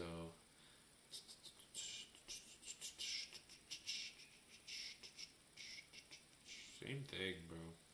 I haven't found the product because I already know people are running this. So the last thing I'm gonna do, you should probably do this first. Maybe the reason why people aren't running it is because the product isn't sourced. So it's not even made in China. You can't get it for cheap. It's being sourced in the US, but I have a feeling. So this one is being sold. You have this one. Check out the blue one. The blue, yeah, right here. So it is being sold. So I guarantee it, even though I didn't see anyone running it on Ads Library, tell you guys 100% without a doubt, someone has scaled this to $1 million months without fucking question. No doubt in my mind. So I'm not going to spend my time looking for them. They might not even be running it anymore. They might be just running MRR, so monthly recurring revenue, so subscriptions. So these guys aren't doing fuck shit all, and they're just making $1 million a month from sitting on their fucking ass. Yes, I'm dead serious. So this is a great example though. Shout out to this one. Hit all of the fucking boxes. Okay. So next one, Medicube. Now, again, I'll be honest, the top ones on Calo data, they're all gonna fall into similar, hits as the one we just went over. This one is a little bit worse. So, solves a problem / fills a desire. So this one, I will say this one is significantly less and weak of a desire. I deleted the thing because I'm retarded. But you guys can see, let's watch the first video. The first video is literally someone becoming fat to skinny. Not fat to skinny, but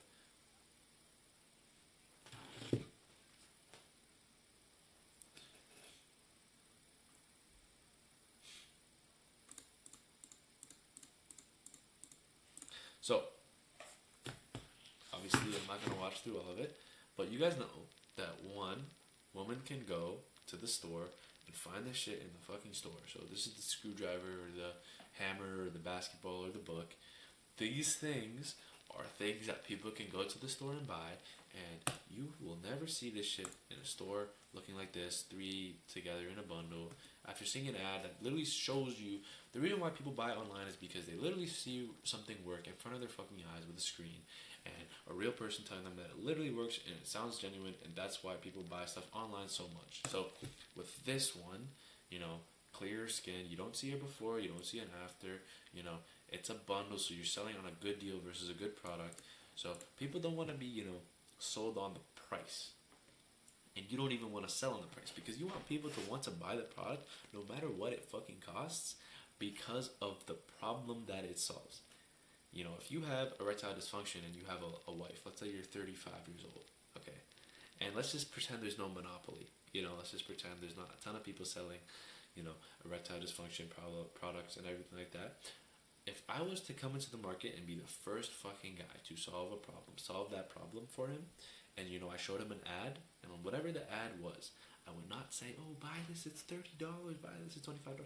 I would say, I will solve your erectile dysfunction, and you will never have to worry about that again.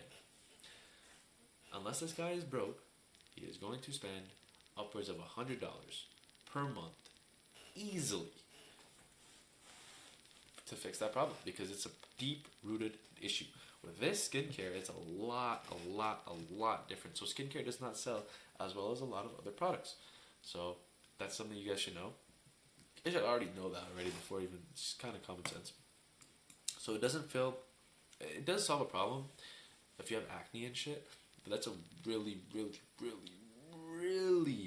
like weak problem, because one, there's Accutane that's like really good. 2, yes, I know fat loss is also a big problem, but the reason why that probiotic stuff works is because it's not just telling you, oh, it's gonna like get on the treadmill or stop eating. It's saying that you're fat because of your gut. It's coming at it in a different angle, and it's hitting a different market, and it's appealing to you in a different way. So if someone sold me on, let's say how to jump higher, okay? Let's say the avatar was people who want to jump higher, okay? I know that I want to jump higher. I want to dunk a basketball, right? But I know that, if I wanted to, for real, I could get into the gym, start doing these plyometric workouts, and, actually jump higher. But do I care enough to do all that? Fuck no. I'm not going to do that. I'm not going to spend all my time jumping, looking like an idiot, doing fucking stupid exercises just so I can dunk a basketball.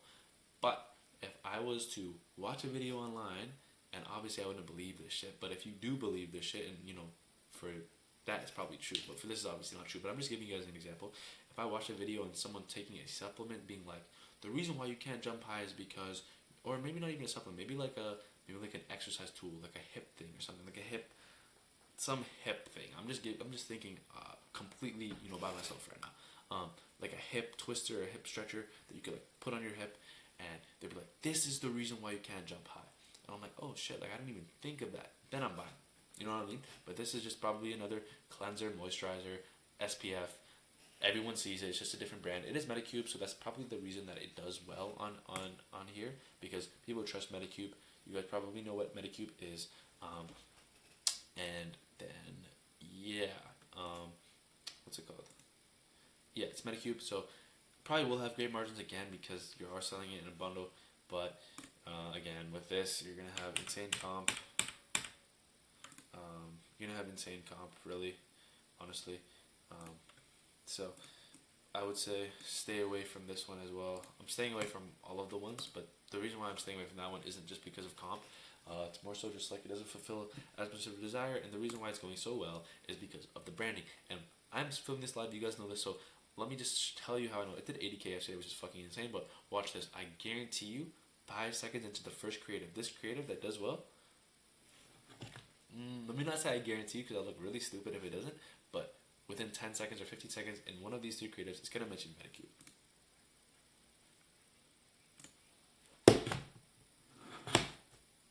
2 seconds in. Again, I know I'm a dropshipper. This works because it's a big brand, not because of the product, right? Medicube. It's Medicube, so I'm gonna buy it. Brainless, but it works. So you obviously, if you're selling this product, you're not gonna be selling it as Medicube. So no, you don't have that authority. So no, you can't sell it. Be nice too, though. So on to the next. Oh, and I didn't even close it before. Okay. This one, I don't want to spend too much time. I'm going to end this video soon because it's getting pretty lengthy. 42 minutes is kind of crazy. But this one is decent. I wouldn't recommend it though. Copy, bring it over here. So, with this one, okay? How is this one? So, does it solve a problem? I would say it solves 30% of a problem. I know I talked about collagen before, but it doesn't fulfill a super deep desire. Obviously, if you're older, maybe you have bad bones, you want to fix that. That might be a deeper desire for you, but it's not like a crazy deep desire, like a sexual desire, or maybe a desire to lose weight. Again, it depends. I'm just thinking of it from my end. Obviously, if I'm older and I have weaker joints, but the thing with collagen is it's very known that like it doesn't like change things super fast. It has like more of a overtime type of thing, and a lot of people don't like that. So whatever. So I would say it solves 30% of what it should. You know, it doesn't appeal that much. 30. I can't type with this shit. 30%. And then viral effect, nothing. That's how I say like 10%. What I do is I like do percents of what it does, and then if it equals over a percent, then I pretty much run it. Good margins. I mean, maybe not as good as the other ones. It's not a bundle, but since it is like a supplement-ish thing, you can like it's a health thing, so you can definitely sell it for more. I would say you can definitely get a 4x. And then proof of concept. I mean, yeah, there's proof of concept, but again, like I already said about collagen, you're cooked. So much fucking comp. So we're gonna end the video off like that. I hope everything makes sense. Again, guys, ask questions about any fucking thing that you more product validation. So I'm gonna jump back into calo data.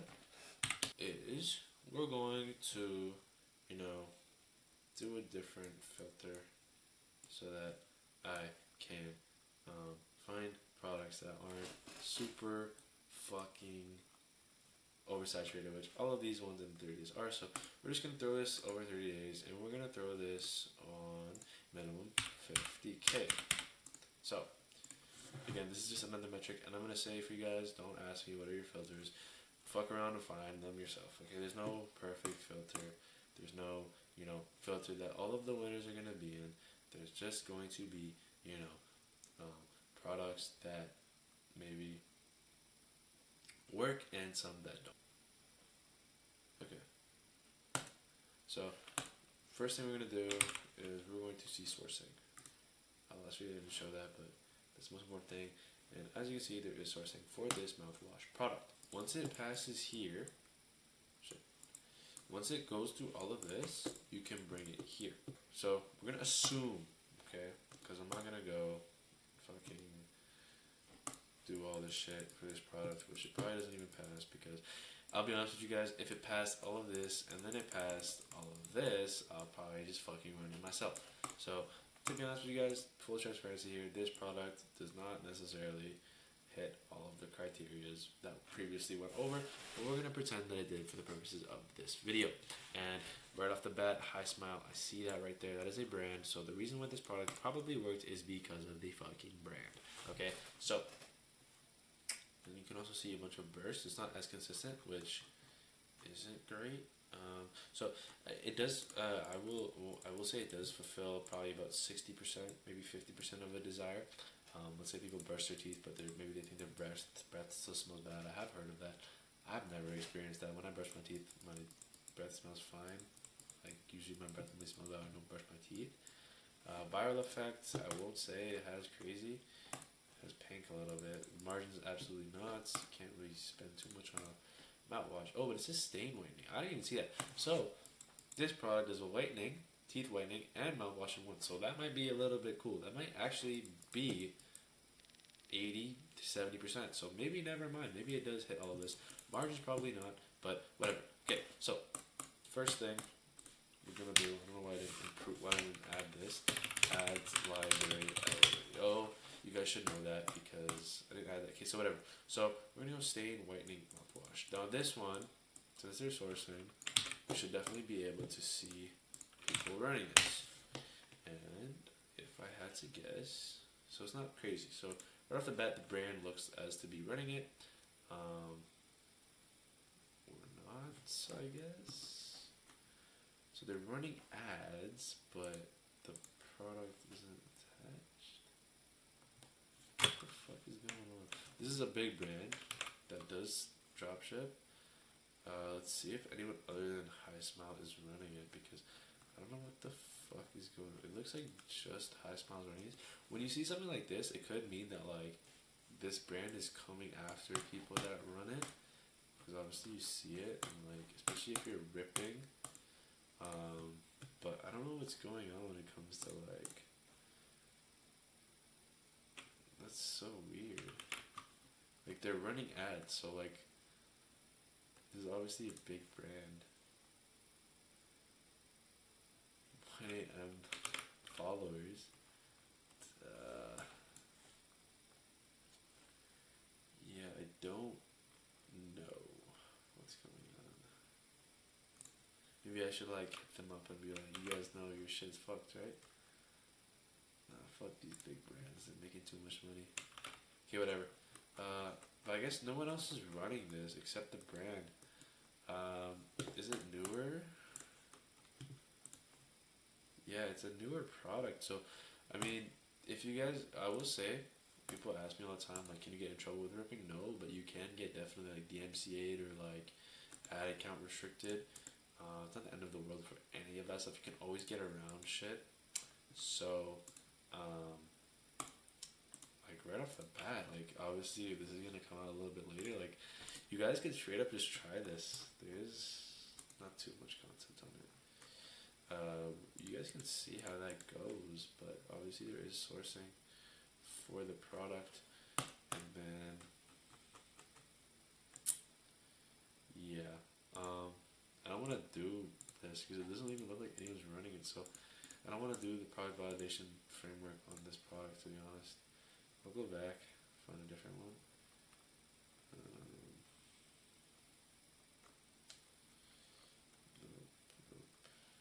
Go with this one. I don't know if anyone's gonna be running this one either. Cactus Pore Relief Balm. We'll take off multi. You mostly focusing on like keywords, so as you can see, yeah, this one. So this is the one. As you can see, this is Payabora, and they are white labeling it, or they're either white labeling it or they're just using AI.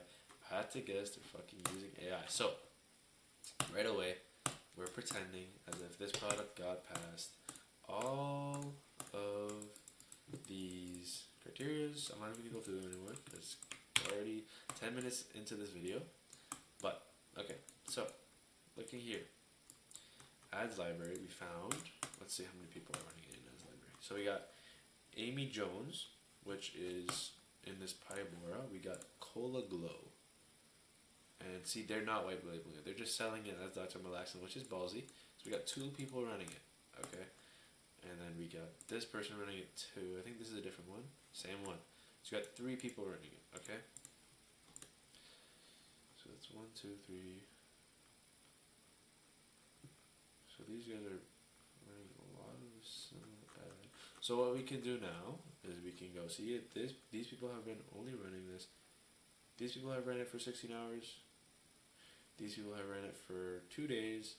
You can see, this is how you guys see how only 1.8k followers, so smaller. You go over here, see how many ads you guys are actually running. As you can see, they're running a normal campaign. This is about 10 creatives. These guys, let me see. Actually, you can go shop now. What was other shit? All products. So they are selling. We can go best selling. Okay, so as you can see, these guys run a lot of ads, or maybe they don't even run ads. Like they might only be running ads to these guys, but they've been in the game for a minute. So these guys have only sold, like this is mid. It's a mid seller for them. We go price low to high. So okay. With dropshipping, you guys tabs, you gotta manage your tabs. So this guy, I'm just selling it for, yeah, this guy looks like a shitter. Website is ugly. Yeah, who is this one? The cactus vicinity. Shows that. Which one? Oh, this is the wrong one. Hold on. The vicinity. Yeah, this vicinity person looks like a shitter. If I had to guess, already, this is raw. If I had to guess, this is just showing you my eye. If I had to guess, they have barely any followers. 600, very, very, very, very small. They look like a shitter. I don't know what they're doing. When it comes to competing, these guys all did just start, so the market isn't too crazy. But like I said, this product specifically doesn't go too crazy. But we're gonna run it through the rest of them so you can see how it's doing. So I don't use SimilarWeb because I think there's a lot of good ways to check. You can see if someone is at scale basically by looking at their website, see how good it is. You can also order check. I should have put that in there. Order check is a big one. So a lot of times people offer like $2 on stuff. You can see, let's see if this person offers. Yeah, this person doesn't even have their. This is a terrible website. Yeah, this is terrible. Can you yeah, wow. I hope this person doesn't come and see it, this thing, because I feel bad, but yeah, if you're watching this, you shine at this point, man. We're gonna get away from them because that's just ugly. Price low to high. Who's the other one? This person. Shop now. I think this person is only selling this product. Obviously, these are all AI.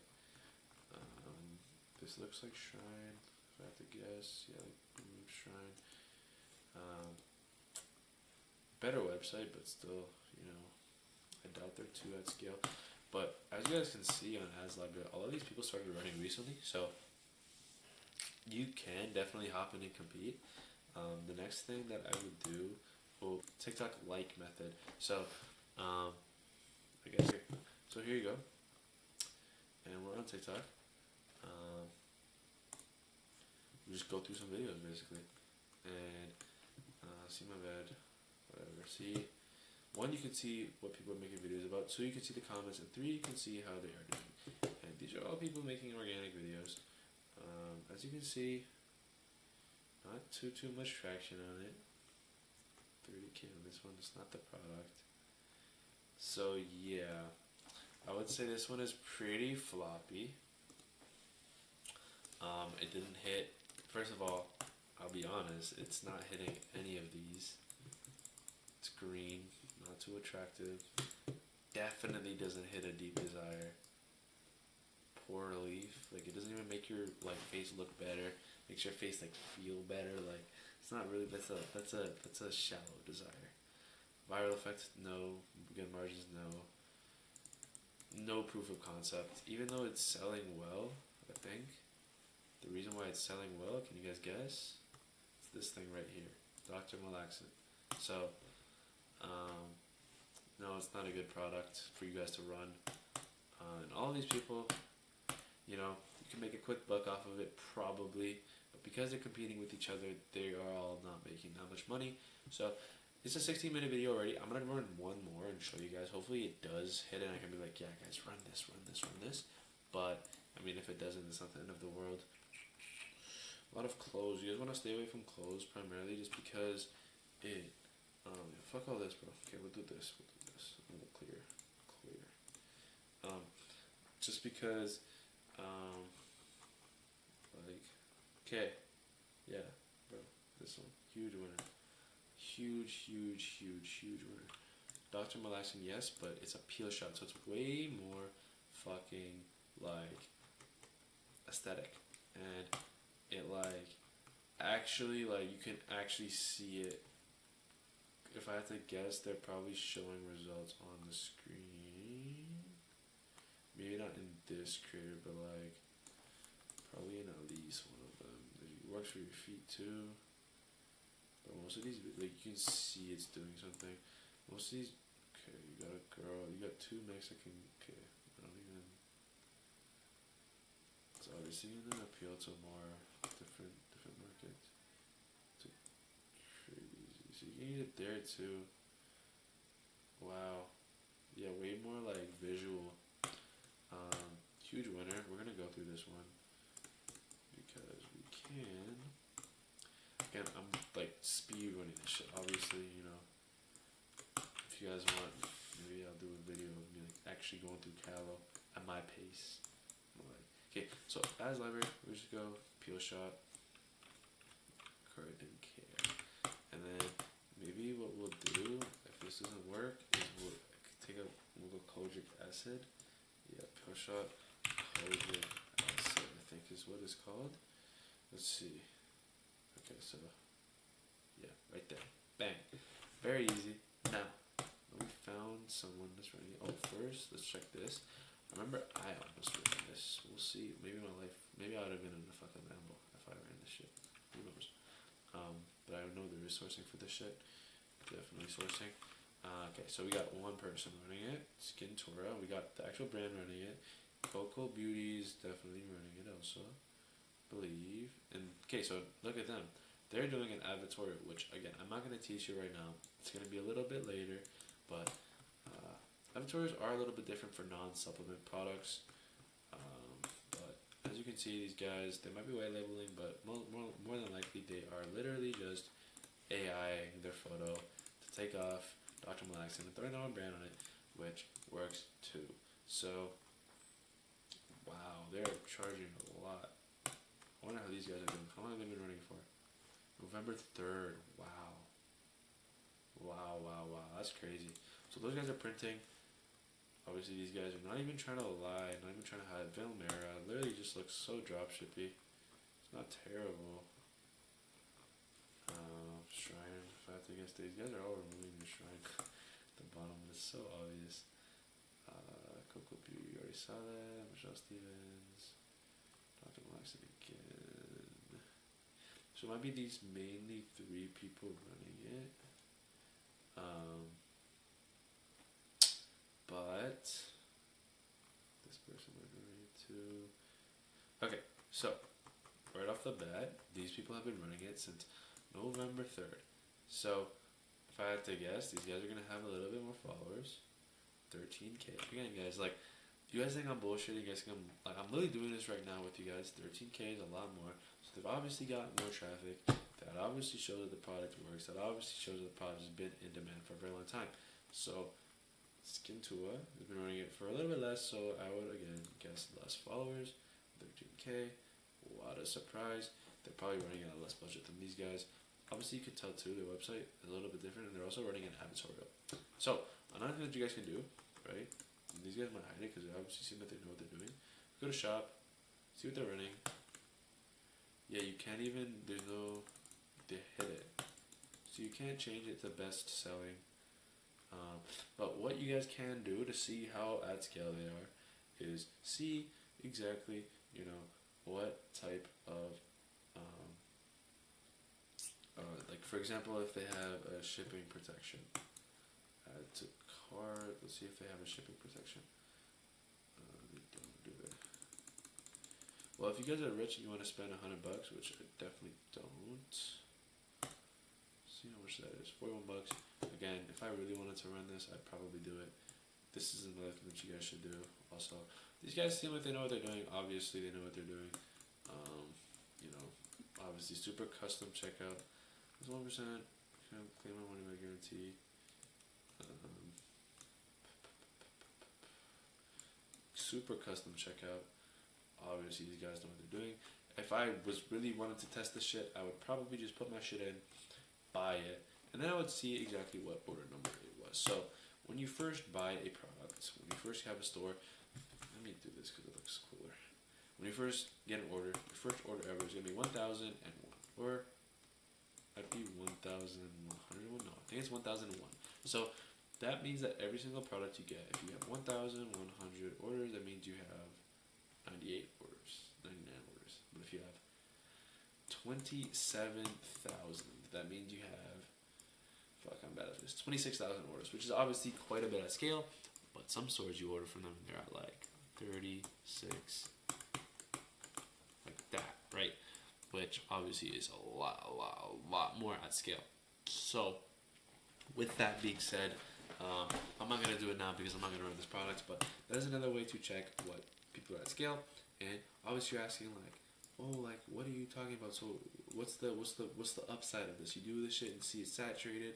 Then if you see it saturated, then maybe you try to hit a different angle, or try to hit a different offer, or you try to hit a different demographic. What did I say about TAM? This thing hits a lot of people. It could hit young people with, or again, it just came to mind. I have a lot of black friends, black people,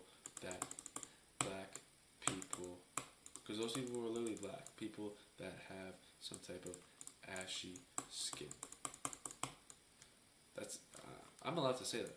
Fucking everyone has ashy skin, but black people or Asian people. I'm allowed.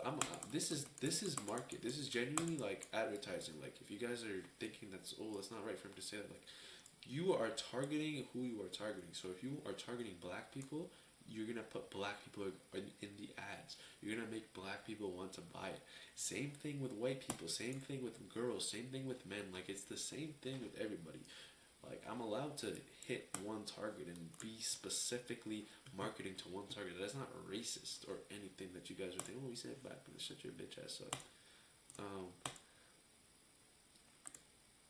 But okay, so yeah, if you see comp or you see what's hitting and see where they're hitting, like I said, you can see everything is so public. So these guys are obviously doing well, right?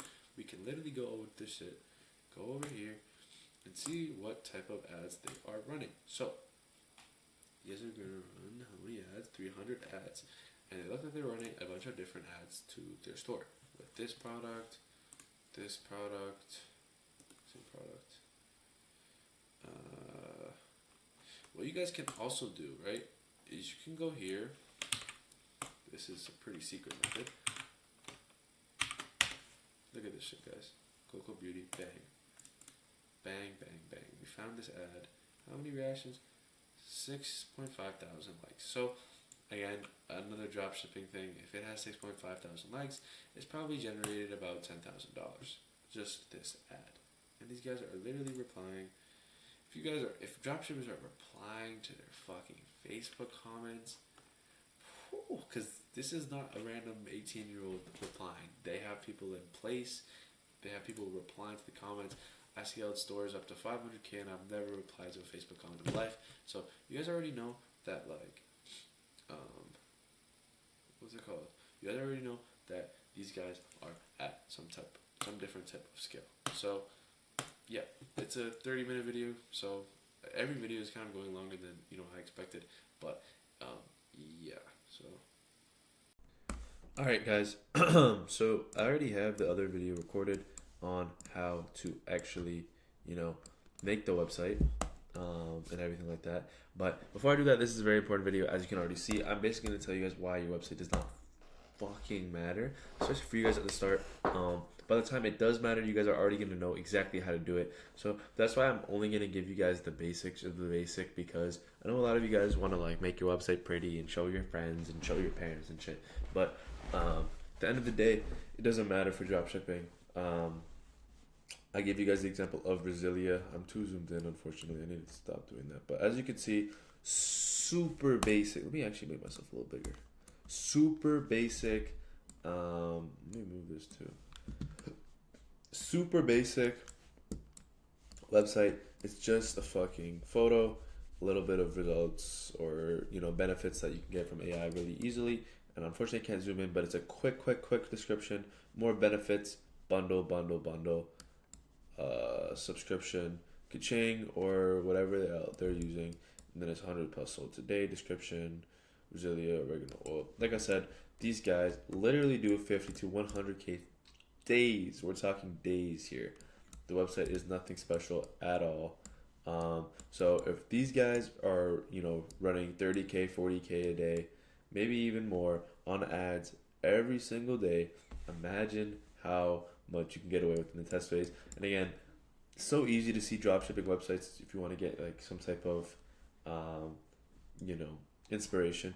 And you can go on ads library and just search up a product, and you can see a lot of people have shitty websites, but this is everything you need. Obviously, don't put a shitter out, but once you find a product that clicks, you definitely want to make it higher converting, better, more applicable to the avatar. But at the start, it's really just simple. Okay, so I'm gonna go in and show you guys how to build a Shopify store, all the right settings to do, all the everything. And then but keep in mind that your website doesn't matter. So don't tweak about it. As long as your photos are good, as long as your copy is kind of congruent to the ads, as long as the bundles are good, as long as your offer is good. This little offer right here: buy one, buy two, get one free, buy three, get two free. You're fine, okay? So yeah. What's up, you guys? So now it's time for me to go into Shopify and teach you guys how to make a store. And I know some of you guys might already have a store, and you might already like have Facebook ads and everything like that, and have everything set up. And if that's the case for you, you can go ahead and skip this, no worries. This is for all of the beginners that don't have a store. So I'm gonna go ahead and make the store with you guys and show you guys exactly what to do. Yeah, let's get right into it. I apologize beforehand.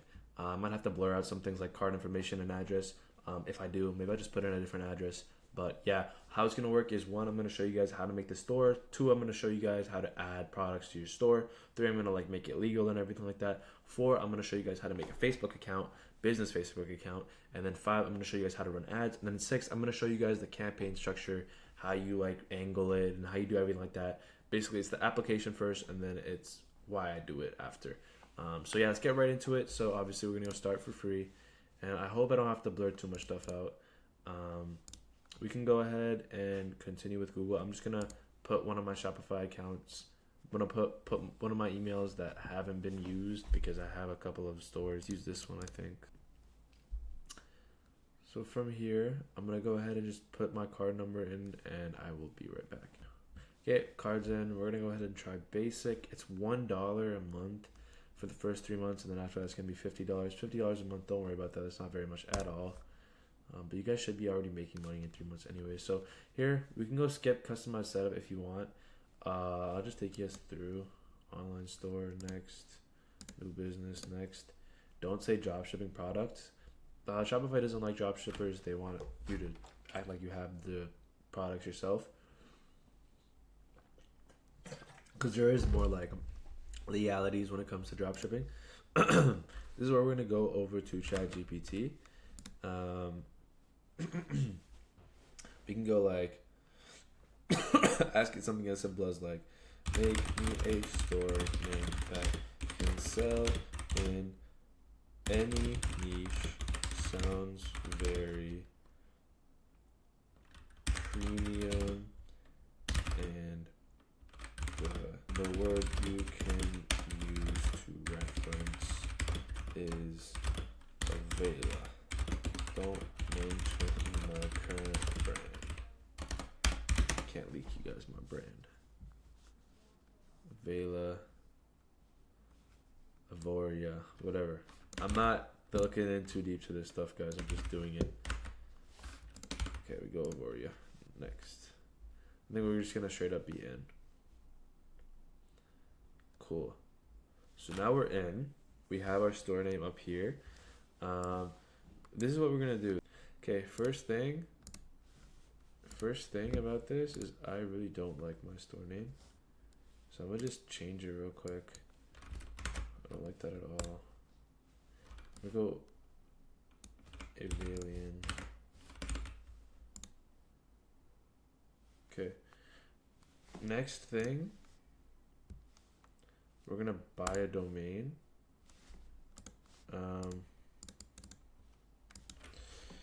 Avalian. Usually that's not gonna be available because it's like there's so many domains that are just taken in 2026. It's just like everyone has a store, everyone has a website. Yeah, I could guess that. So we go shop Avalian. Hopefully this is available.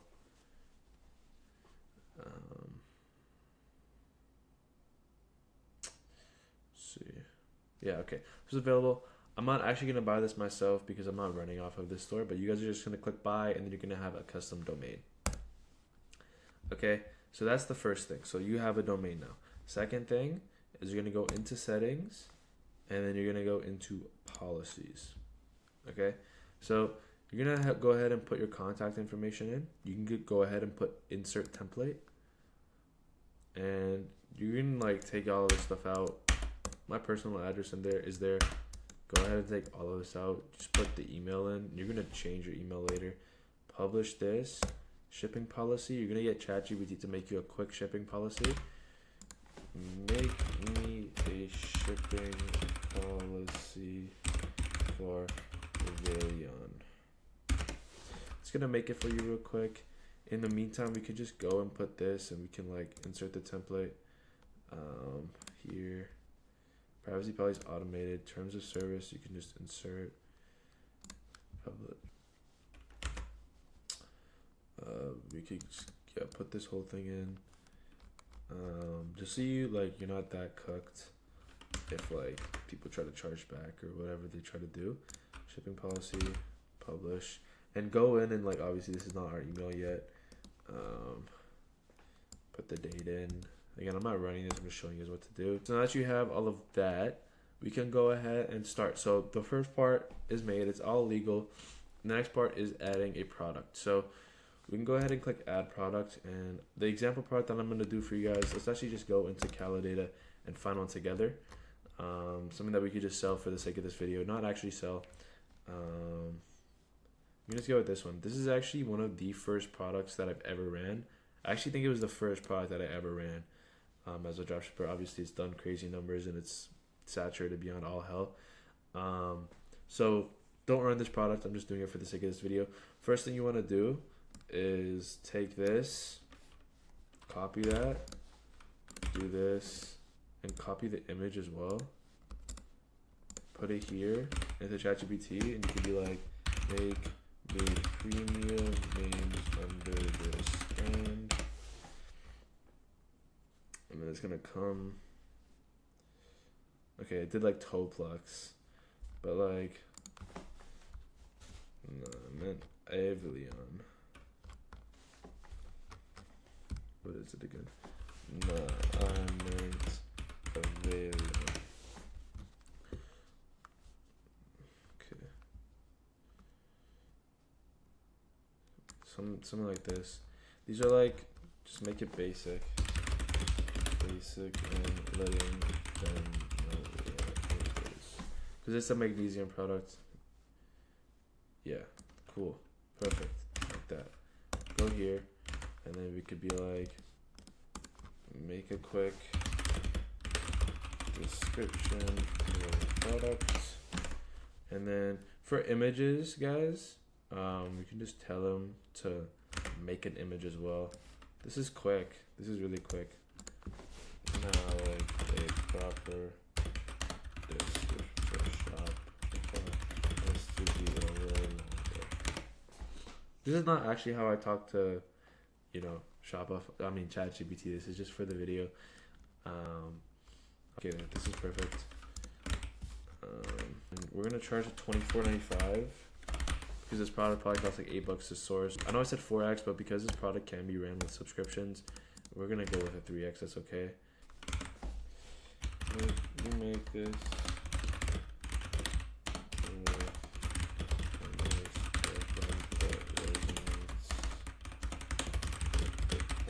Like, I'm telling it exactly what to do and it's not listening. ChatGPT is so annoying when it comes to these things. Okay, yeah, this is good enough. So I'm gonna go ahead and save this and bring it over. Upload new, and then I'm just gonna click the image in. Okay, there we go. For you guys, I'm gonna say to do 3 to 5 images, but just for me, I'm only doing one just for the sake of it. As I told you guys, the story doesn't matter too much, and I don't want to do everything on the video because it's going to take way too long, and I don't want this to be 8 hours. I wanted it to be 4 hours. So I'm just going to show you guys how to do it, and I'm going to tell you what to do so you could do it without the video. So go ahead and do this 4 more times with different type of angles. You could have one with a person, you could have one with the ingredients, you could have like a different angle, the back of it, whatever. Try to do 3 to 5, but for now this is good. So we can just go over here and click view your online store. You're gonna have your own custom, and this is what it is now. Okay, it looks pretty terrible, it looks crazy. There's 2 things that we're gonna do right off the bat. Okay, first, as complete beginners, I recommend using something called Shrine. So Shrine costs about $200, but I have a cracked Shrine that I can give to you guys. However, you might get DMCA'd for it. DMCA doesn't mean anything. They'll let you know. They'll just be like, you can't run this anymore. But if that happens to you, just buy the theme. It's not that much. Or you can use some free themes. But Shrine is the most beginner friendly. So I'm going to go ahead and import Shrine. And I'm going to have the theme file in the description. Or if I forget, just like DM me about it or something. Okay, well, so while that downloads, we're going to do one other thing. We're going to go search up kitchen bundles.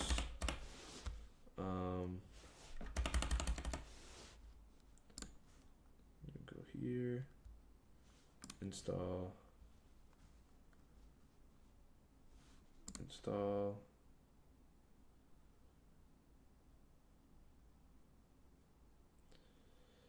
choose plan, start 7-day trial. They have a 7-day trial. I think it's like $14 a month after that.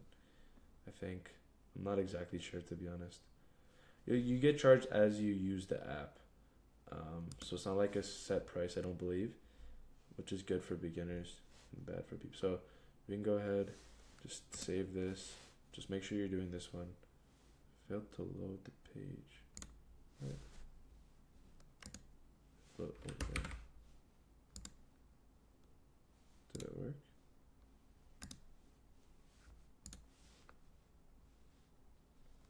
Save. Changes saved. Okay, create bundle deal. Now we're gonna go ahead and do the first one, quantity breaks, and I'm just gonna show you guys through everything. So first thing we're gonna do, we're gonna go over to bar single. We're gonna keep it single. Single is good. We're gonna take off standard price, and then in the label we're gonna be like save 50. Oh no, not label. In the subtitle we're gonna be like you save 50%. This one, I'm gonna be like, you save 60%. And then we're gonna add another one. How do I add another one? Quantity break. Or 3. We're gonna go trio. And then you save 70%. I'm not gonna do the math on this shit, but I'm gonna basically charge $24.95 for one, and then for 2 I'm gonna charge. We're gonna go like fixed price, and then for 2 I'm gonna go like 34.95, and then this one I'm gonna go $44.95.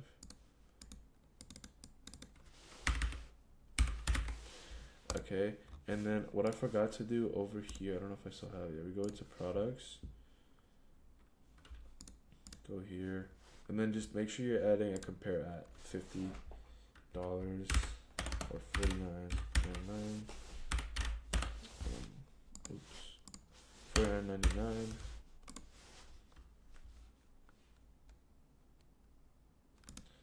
And then if we refresh this here, it should update. Yeah, you can see. I don't know if it's exactly 70%. I'm not looking at too deep. You can like change it to 65 or 55, whatever. Just make sure you're adding the bundles like this. And what you can also do is like add an image and get AI to generate the image for you. Takes a little bit. But yeah, while it does this, we can go over to online store and publish our new theme. Publish shrine theme. It's just way easier to make like changes. And by the way, guys, you need to remove your password. I'm not gonna add a store address because I'm not gonna run this, and I don't want to have to like blur out my address. So mine is gonna stay password protected. But for you guys, just turn that off. Edit the theme, and now we're in here. So if you don't know how to use Shrine, it is pretty easy. Basically, you can just add a quick little image here. You could just use the same image. It's not going to be perfect, but again, dropshipping is not really meant to be perfect, especially at the start. Let's see if it's updated. Yeah, as you can see, now we have the images, so we can save it. Now we can go like just magnesium,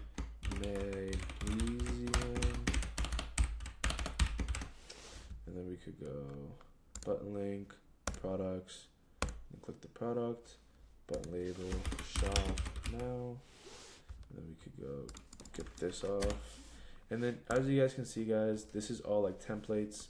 All you have to do is fill this stuff in. It's very easy. Benefit are in the tables.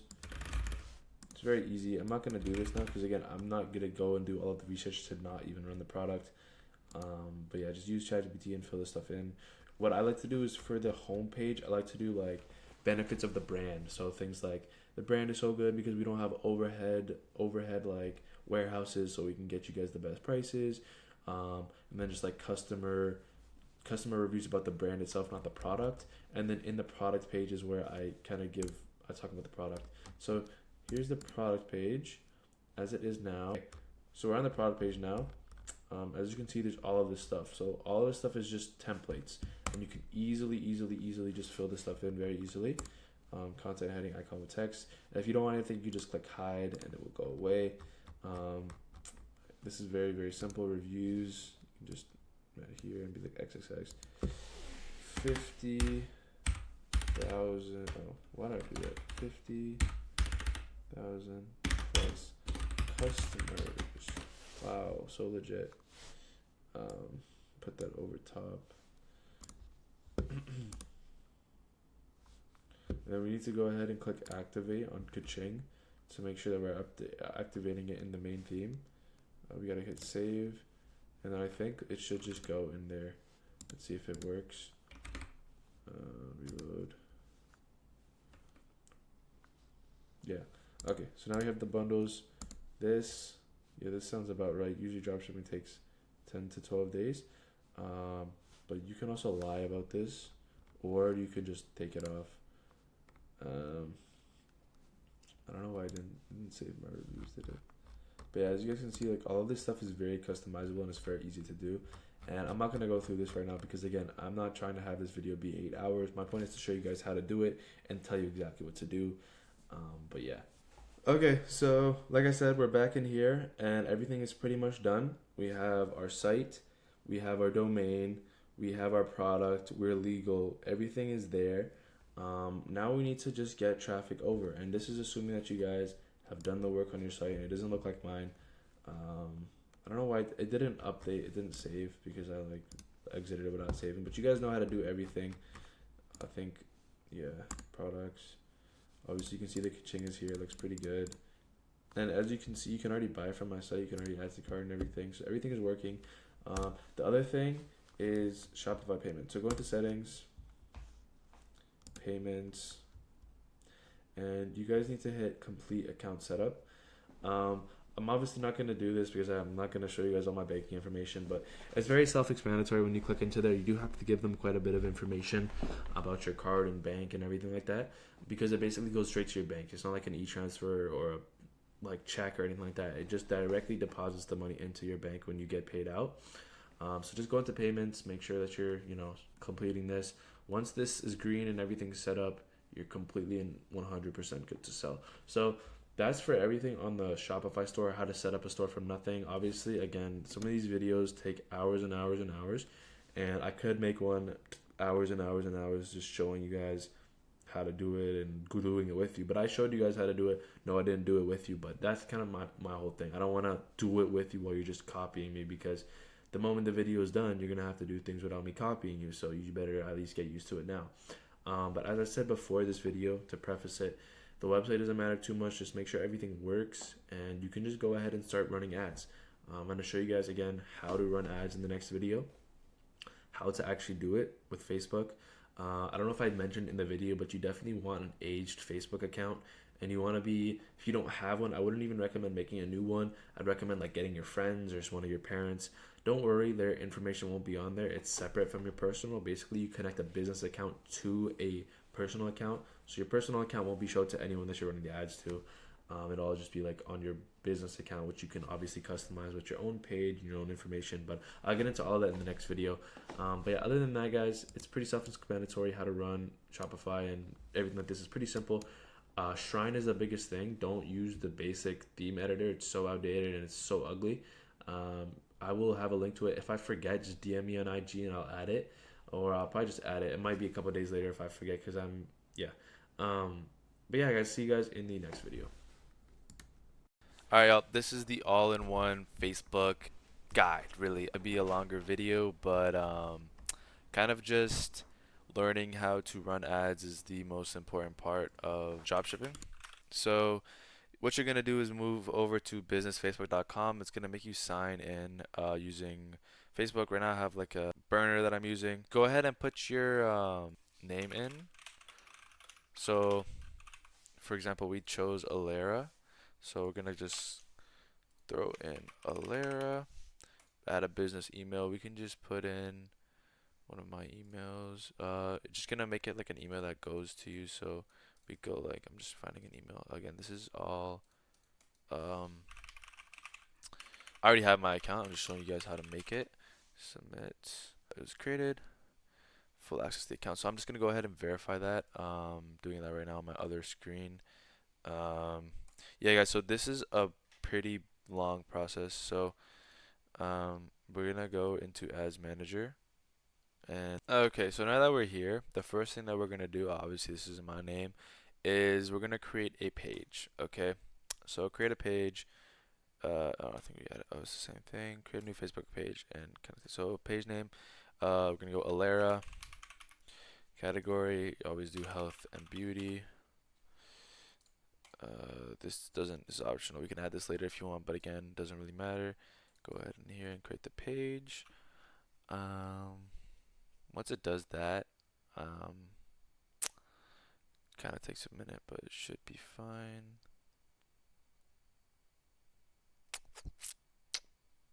Okay, done. So now we have the page. We have to now create an ad account. Okay, create an ad account. Ad account name. We'll go Alera again. Click whatever time zone you're in, and then yeah, whatever US, doesn't really matter. I'm Canadian, so we'll put CAD in. Canadian dollar next. My business. I agree. Create ad account. All right, y'all. So I have this on the Discord, but already okay. You're gonna have to add a payment issue. Obviously, I'm not going to, because I'm not gonna show you guys what my card is, but add payment info because obviously you have to pay for your ads. But all right. So once you make the ad account, you can go ahead and click open in Ads Manager. So right here you're gonna kind of get to see this, and it looks kind of scary, but I promise you it's not that bad. So before was like a little bit of an older video. I'll be honest with you guys.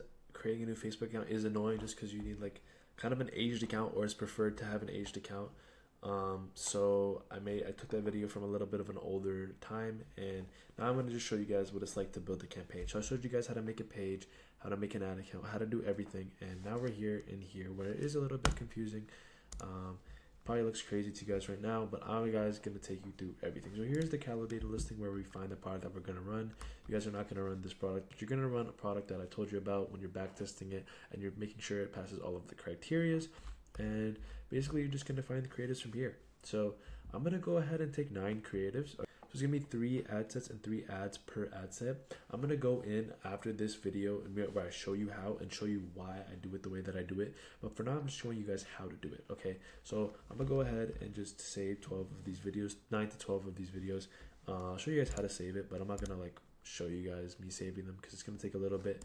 Just right click and hit save video as, just like everything else. So I'm going to go ahead, save 12 videos, and then I'm going to come back to you guys. And yeah.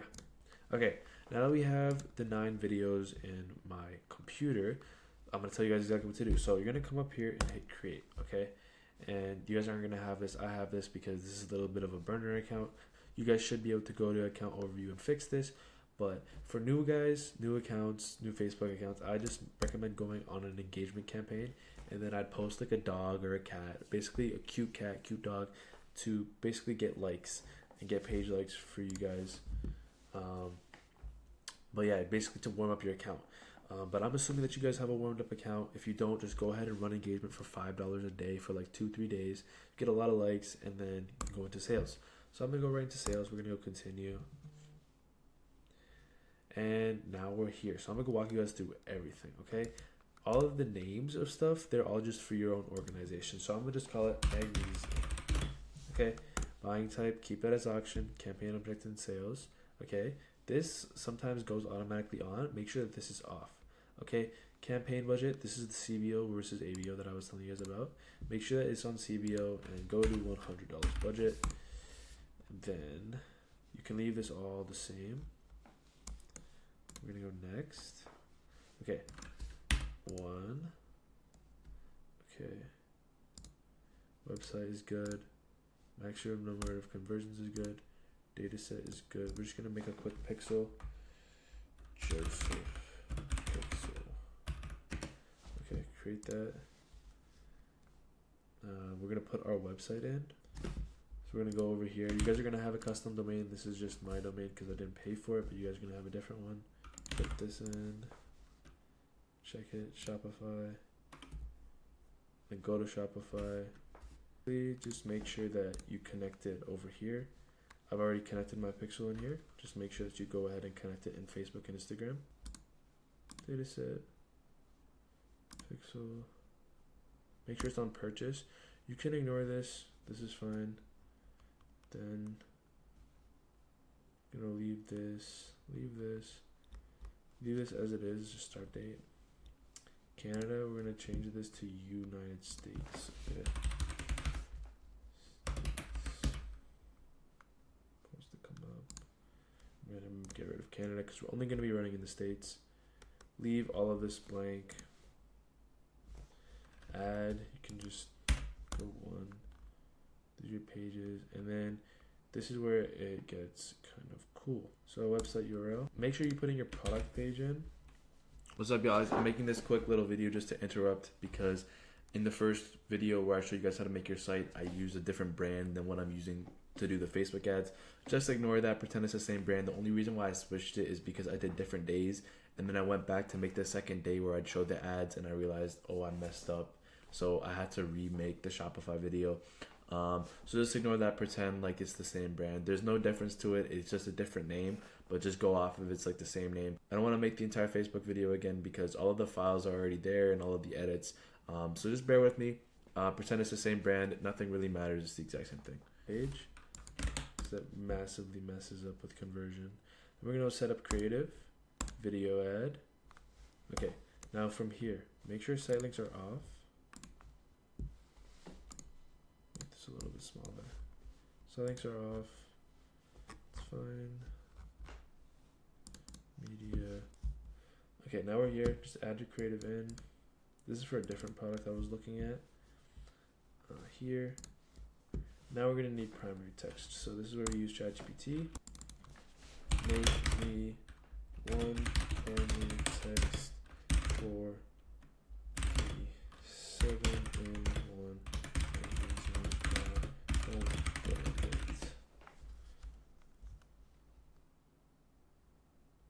Yeah, this is cool. We won't put this in, you don't need to. Put this. Make a 50% headline. Usually The headlines, I want to just do a quick little hook like that. Perfect. Quick description. The description can just be explaining the product. So this is perfect. That's all we have to do for the text. Learn more. Change this to shop now. Done. Okay. So now that we have one of them kind of in, you're going to just duplicate the ad. Okay. We're going to duplicate this 2 times. Okay. Now that we have it like this set up over here, we're going to duplicate the ad set. Duplicate it 2 times. So there's a total of 9 creatives.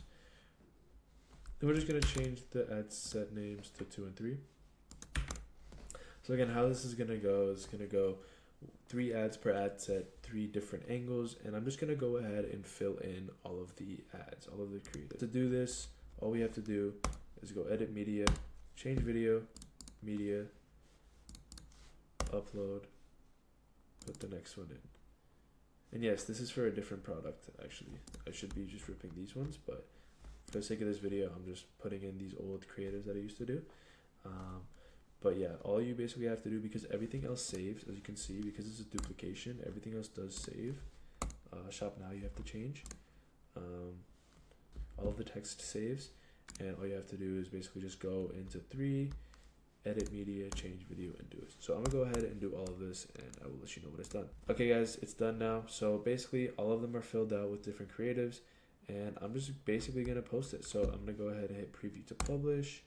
And I'm not actually going to publish this because I'm not running it for real, but you would publish it and all of a sudden your ads are up. Not that complicated, like learning how to run ads obviously is a little bit of a process. But yeah, I will explain to you guys like my whole kind of like ideology of how I run ads, because there are a bunch of different ways how to run ads. I just do this one because it's the most efficient and it's easy to understand. But yeah, that's how you do it. I showed you guys how to run the ads, okay? Basically, it's as simple as creating a business manager, creating a page, creating an ad account on the page, going into campaigns, making a campaign, naming it, setting up your pixel, and then adding creatives, adding text, and publishing it. All those steps are there. It was very quick, very compact, but yeah. Stay tuned for the video, next video, where I actually show you guys like my thought process on why I do it the way that I do it, and yeah. Next part is how I set up campaigns and why do I do it like this. So as you guys know, when you're running ads, you run it in something called the campaign, and I did explain it a little bit before. I'm really bad at doing these freehand drawings, but it's kind of like the base of the pyramid.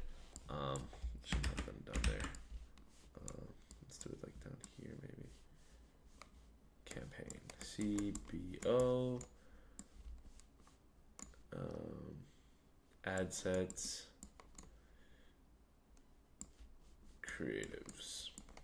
Okay, so why I do it like this. Okay, so this is basically how my structure works. Okay, everything goes to one CBO, and then you got 3 ad sets, 3 to 5 ad sets. For the sake of this video, we're gonna do 3 ad sets. Okay, so A1, we're just gonna call it A2. Again, guys, allow me for this bad drawing. I'm not good at drawing with a mouse like this. A3. Okay, so A is just for ad set. So how we're gonna do this basically is we're not just randomly throwing creatives in. Okay, so when we throw a creative in, we're throwing it in for one angle. So if you guys probably know what an angle is. Basically, it's like for what reason someone is buying the product. I give you guys the example of creatine a bunch of times, literally just because it's here. But someone is buying creatine, they could buy it because 1, they want to, gain muscle and be stronger. 2, they're just obsessed with like gym shit, whatever. Like kind of more of a whatever. Creatine's not the best example, but another one could be like older people be using creatine too. That's another angle. Or like more sub angles could literally be like people are using creatine because their girl broke up with them. That's literally an angle. Because they're insecure about how they look or something like that, or because they want to get women, that's why they're taking creatine. Some of them could be like they want to raise their bench, that's why they're taking creatine. All of them are good examples. They're all reasons to buy. Okay, so I have a product pulled up here for you guys. Just a random product, Loki, a makeup product. I have no idea what it does, but I'm gonna just pretend like it's a makeup product. If there's any girls that are watching this, probably not, but um, it's all guys in here. But it's literally makeup. I'm just gonna assume it's some type of fucking concealer or blush, whatever it is. Okay, so I'll give you guys examples. Okay, angles for makeup product, and obviously the angles are gonna be different for every product. I don't have to tell you guys that, but first angle could be male attention slash they get they want to look good for a male gaze. Okay, um, that could be one angle. Okay, and creatives could be like, oh, I put this on, and oh man, we're looking at me, and guys are asking me for my snap, whatever. Two, they are insecure about how they look and they think this product will make them look better. And three, again, I'm just fully thinking about this on the spot, could be something like, you guys could fucking think about why girls are using makeup. Um, fuck. Maybe their makeup product is shit. Like, their current makeup is bad for X reason. Maybe it's too hard to put on. Maybe it doesn't give them results. Maybe it doesn't last as long. And this product, and they think this product will give them that face or health, whatever. Okay, so pretty simple. Okay, I'm gonna go and label this male insecure. Guys, I'm sorry for this shitty writing.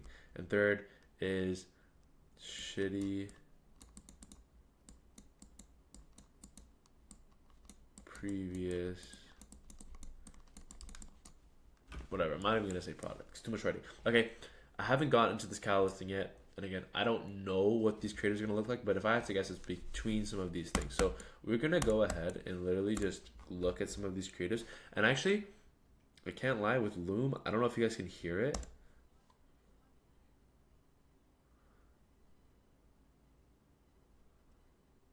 Okay, alrighty, there you go.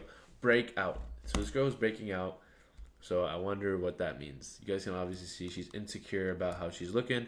And I guess this is more of a concealer, so it like helps you. I didn't even know what this was, honestly. So it like takes away like your imperfections on your face or maybe your under eyes, whatever it does. So that would be one creative in the insecure one. We're gonna go to another one.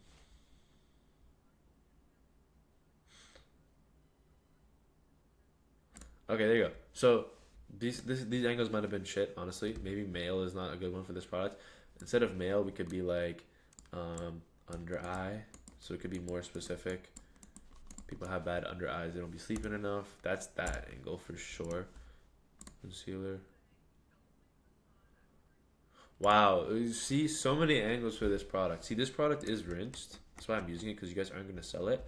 But bro, this is a huge brand, so you wouldn't sell it anyways. But like, I'm just thinking, bro, I'm not a girl, so I wasn't able to think about it like that. But damn, like, that's a good one too. Like, sunburned skin. It is fucking December where I am right now. Not where I am.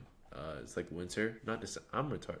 It is like February in Canada right now, so it's cold. So this wouldn't really sell to girls in my area, but I know it's like warm in the U.S. some places. Sunburned skin. Maybe this would also do better in the summer. This angle specifically, and we'll just find one more. So like for example, bro, the first one was like insecure slash like acne. That could be like both of them. Like all of these are honestly ultimately just insecure about something.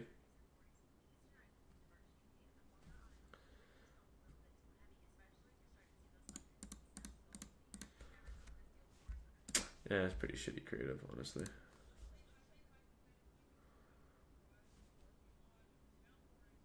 So this creative is fully just for like sunburned skin. Okay, whatever. I'm not gonna go more into this because it's gonna take too much time. But okay, so how I like to do it, right?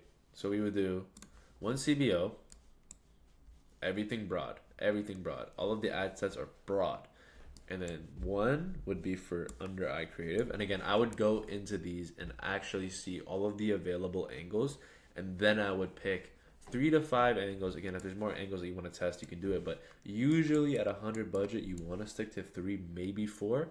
But if you're testing 5 or more than 5, you definitely want to go 150 or even 200. But a lot of people only want to test with 100, which is completely fine.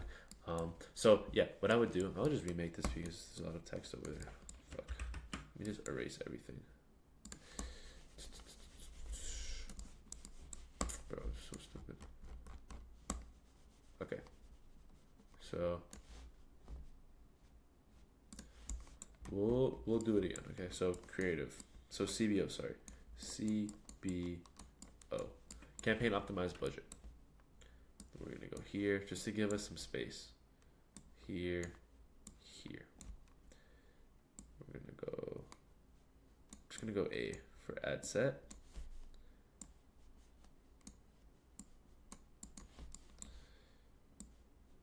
And then what we're gonna do, we're just gonna give these quick labels. So again, I'm gonna go SB for sunburnt. We're gonna go here for under eye UE. Then we're gonna go like, what was that other one? Insecurities in general / acne, whatever. Like another one. You guys can figure it out. You guys get the point. Okay, and then we'll go 3 creatives in each one.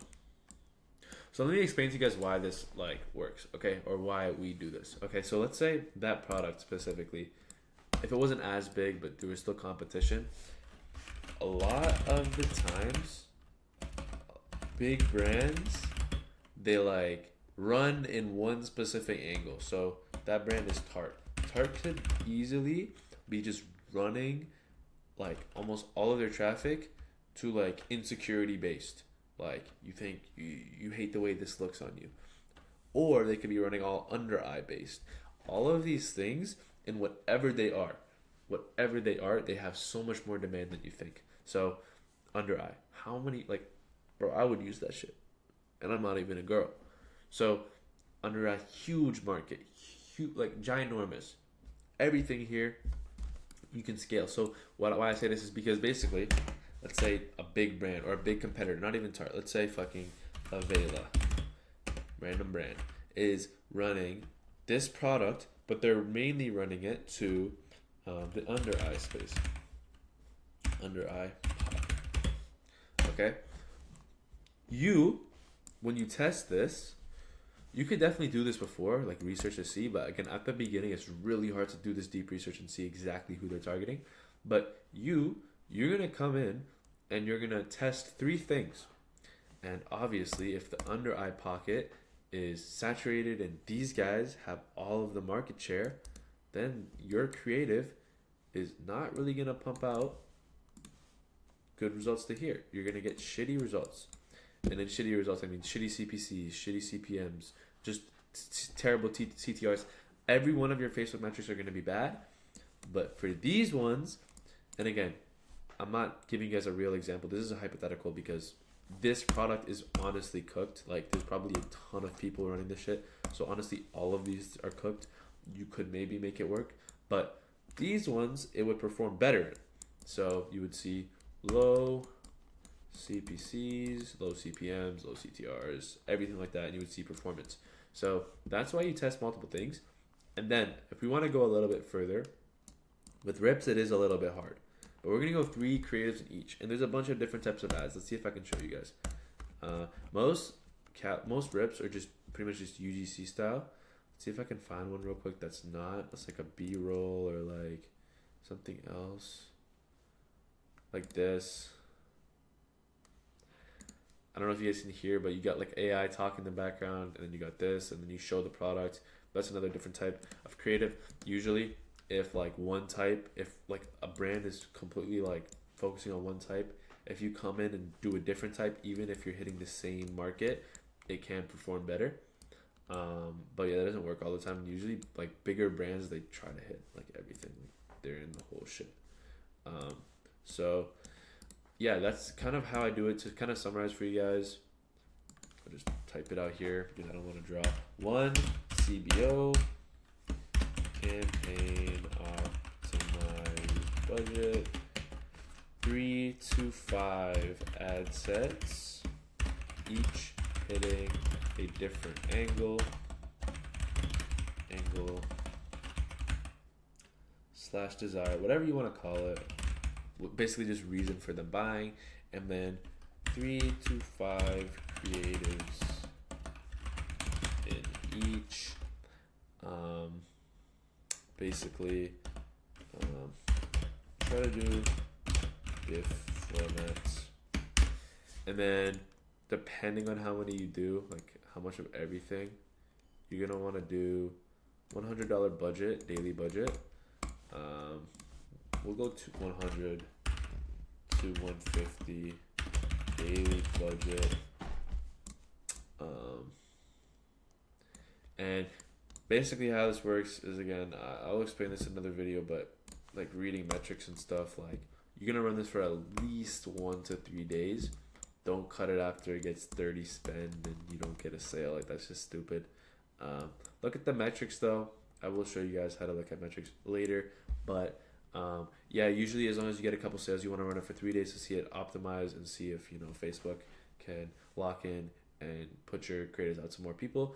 But yeah, that's basically how I run my creatives. And again, there's a lot of different ways that you can do it. Online on YouTube, you'll see a lot of different ways, but I like this way. I like seeing a bunch of different angles, and at the end of the day, it is just purely for organization. Like, it's not going to change how each ad performs. You could like throw them all in randomly, but it's just easier to see when you name them, the ad set by the angle, and then just go 1, 2, 3, and that way, like, you'll be able to see which angle works, and then you kind of be able to guess why.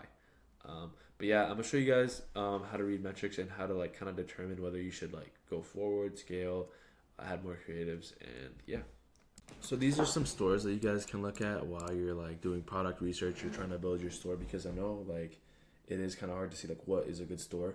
And I already told you guys the store doesn't matter too much, but this is just gonna reinforce it.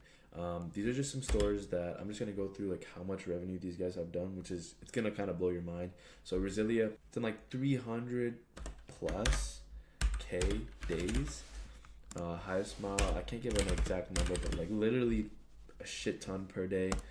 A layer, I want to say like 100K days, and then max of it like 10 to 20K days. And I'm making this video to show you guys. I'm not going to go through all of these myself, but go Google these. You'll see these stores come up, and you're going to immediately realize that these stores aren't making their money because their website is super flashy.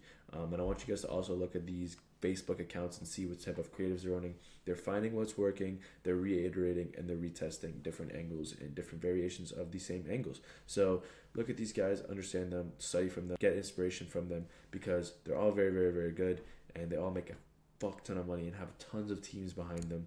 And they've all obviously done like hundreds of millions of dollars in revenue, which is crazy. So yeah, just take inspiration from these guys, and yeah. Okay guys, I'm going to be going over my scaling method now. As you guys know, I taught you guys how to run ads, how to do everything, and this is assuming that you guys are starting to get good metrics and you're starting to see what works. There's a lot of different scaling methods, a lot of things that people do. I'm not the only, this is not going to be the only method that you see. The truth of the matter is you just have to stick to a method and go with it, and you can't just be bouncing method to method when it comes to scaling, because yes, there are different ways to scale and there's different good ways to scale, but you just got to pick one and go.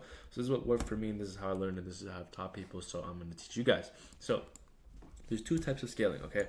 One of them is vertically scaling like this, and when you say vertically scaling, you're basically talking about ad spend, how much daily budget. And horizontally scaling is basically scaling creatives, adding more ads and adding more ad sets. So as you guys know, how we do it is CBO is the hub. This is CBO, and then we start with 3 to 5 ad sets. Okay, 3 to 5 ad sets, and 3 to 5 ads in each. 1, 2, 3, 1, 2, 3. Okay, so if you start to scale, okay, this is one CBO. You don't make a new CBO. You typically run everything off the same CBO, whether that's static ads, whether that's native ads, whether it's rips, whatever type of ad it is. You try to stay in the same CBO so you're not competing with yourself, okay? So how you scale vertically is very easy. You just up the budget. So you start at 100 and you just scale. 250 to 500 to 1K to 2500 to 5K. Okay, and this is aggressive scaling, very aggressive. So if you find something that rips all of the time, the only thing that you want to do is get up quick, because if something works, the last thing that you want is for someone to come into the market and just outbid you and take your product. And this is why I say cash flow is so important. So this is just scaling if you're at a 2.5 ROAS or over. If you're below 2.5 ROAS, I would really just say scale by 20 to 50%. So if you're at 500, what's 20% of that? Like 100. Let's go to 600, and then every day just keep scaling. If you're above your break even, but you're not at 2.5 plus ROAS or 2.2, whatever number it is, agree on it before though. Understand what you're scaling at, because with every product is going to be different depending on what your break even is. Just make sure you're making a good bit of money and you can scale like this. Like I said, if it's a winner, if it's a proper winner, you can easily double the budgets and do it like this, and it will quickly learn and quickly adjust and quickly rip. Okay, that's pretty much the scaling vertically. Very simple. Scaling horizontally is pretty much the same thing. So as I taught you guys about angles and stuff, this could be angle 1, angle 2, angle 3, whatever the angles are. I'm not going to go into them now because I already explained that. Let's say that, this angle 1 is getting the best ROAS. Let's say this is ripping a 3 plus ROAS, and the other ones, they're mid. Let's say they're break even or a little bit profitable. Okay, I wouldn't even do anything with these. Okay, what I would do is keep these, let them run in the background, but I would make new ad sets. I would duplicate this ad set and switch the creatives inside. So then the creatives would be similar to A1. If A1 is, for example, anti-aging, okay, I'm getting creatives that are for anti-aging, and I'm just scaling horizontally with those creatives. Okay, and you can scale as far as you can with that specific angle, and then once you start to see something dying out, and then you can go ahead and start testing these angles more, or maybe testing a new angle. But basically, for scaling horizontally, you literally just want to reiterate what is working. So whatever angle is working, put more ads into it, put more volume into those angles, and just throw stuff onto the wall until it sticks within those angles. Okay, so and with an original CBO, you're usually testing 3 angles. You're hoping that one sticks out. You don't need all 3 of them to work. You just need one to work. And if you get one to work, let's say 4 of these ads, 3 out of 4 of them are doing well, you know that this is going to be your winning angle. And then all of a sudden, you're going to get more creatives. You're going to make your own creatives. You're going to make statics. You're going to make messaging, all of this stuff on your site. Everything is going to correlate to this ad and angle. So when you first run a site, okay, let's say you're running the skincare. I'm really bad at drawing, guys. This is my skincare. It's a little bottle with a little cap at the top. Okay, on your benefits and your reviews and everything, when you're testing, you want it to be applicable to all 3. And what this does is, yes, more people can relate to it, but it's not going to speak to somebody. Versus if you figure out that this is what's ripping for you, all you have to do is change your entire site based off of the anti-aging angle. Be like, reverse 10 years, 10 plus years in 2 months. Some hook like that, and just show some things. Whatever, I'm not thinking about it right now. And then all the comments can be like, oh, I look way younger, blah, blah, blah, blah, blah. And then you could have testimonials, and you could have before and after. Make your whole site based off of this angle, okay? And this is very important because your CVR is going to go way up. Like I said, they can have some anti-aging stuff before when you're first testing, but if you make the website fully about anti-aging, the customer is going to be so much more intrigued and confident in buying, because they know that that is what it will do. Okay, and once you do that, you keep scaling, and then if something else, if this starts to die down, you want to test other angles, that's when you can make another sub website, and you can test A/B test things and go into it more. But when you're first scaling, you want to find one angle and fucking put all of your eggs in that basket. Because like I said before, guys, you can scale to $1 million a month easily off of one angle. Okay, so that's how you kind of scale horizontally. Again, CBO, you guys can literally have, in my current campaign, I have I think 60 ad sets, or even more, 60 active ad sets. I've turned a lot of them off, so I had 120 total, and 60 of them are off. So literally with 120 times 3, that's 360. 360 creatives I put in. A lot of them are just based towards one angle. That's kind of how that works, right? So you want to be scaling horizontally and vertically, because if you're not scaling horizontally, eventually your creatives are going to die out at the lower budgets. So if you're just running this, duh, duh, duh, every ad does have a different like burnout rate, like how much spend they're going to get before they stop performing. But just constantly feed your campaign with creatives if you're at scale. If you're testing for a little bit, you don't need to be adding creatives every day, but you're kind of just adding creatives to test more markets, versus when you're scaling, you're adding more creatives to prevent burnout, and you're adding more creatives to literally make money, because at the beginning, like I said, you're not trying to make money, you're just trying to find something that sticks. Okay, so this looks really confusing, but this is CBO. If you're testing at 5K a day and you only have 9 creatives in here, these are gonna die out really fast. Even if these are really good creatives, you're gonna rip a 2 ROAS, a 3 ROAS for 2 to 3 days, and then these are gonna die out. So you need to make sure that you are constantly adding new creatives. And yeah, basically that's kind of my understanding of everything. You guys can ask me if you have any questions in the comments or anything like that. But it is a little bit confusing, and I don't really want to go into ads to explain this. It's easier to just explain it here. But yeah, horizontally versus vertically scaling. This is pretty easy. It's literally just campaign budget, and this is actually understanding what type of ads you're adding. I'll be explaining a bunch of metrics that you guys have probably heard before in ecom, but you don't know what they are, which makes sense. Again, it is like a whole new language. So I'm gonna come in here and explain to you guys how this works. Okay, so let's say you run for a day using what I gave you at $125. And I'm just gonna throw in, explain to you guys all of these fucking metrics. Okay, so the first one, CPC. Basically, this means cost per click.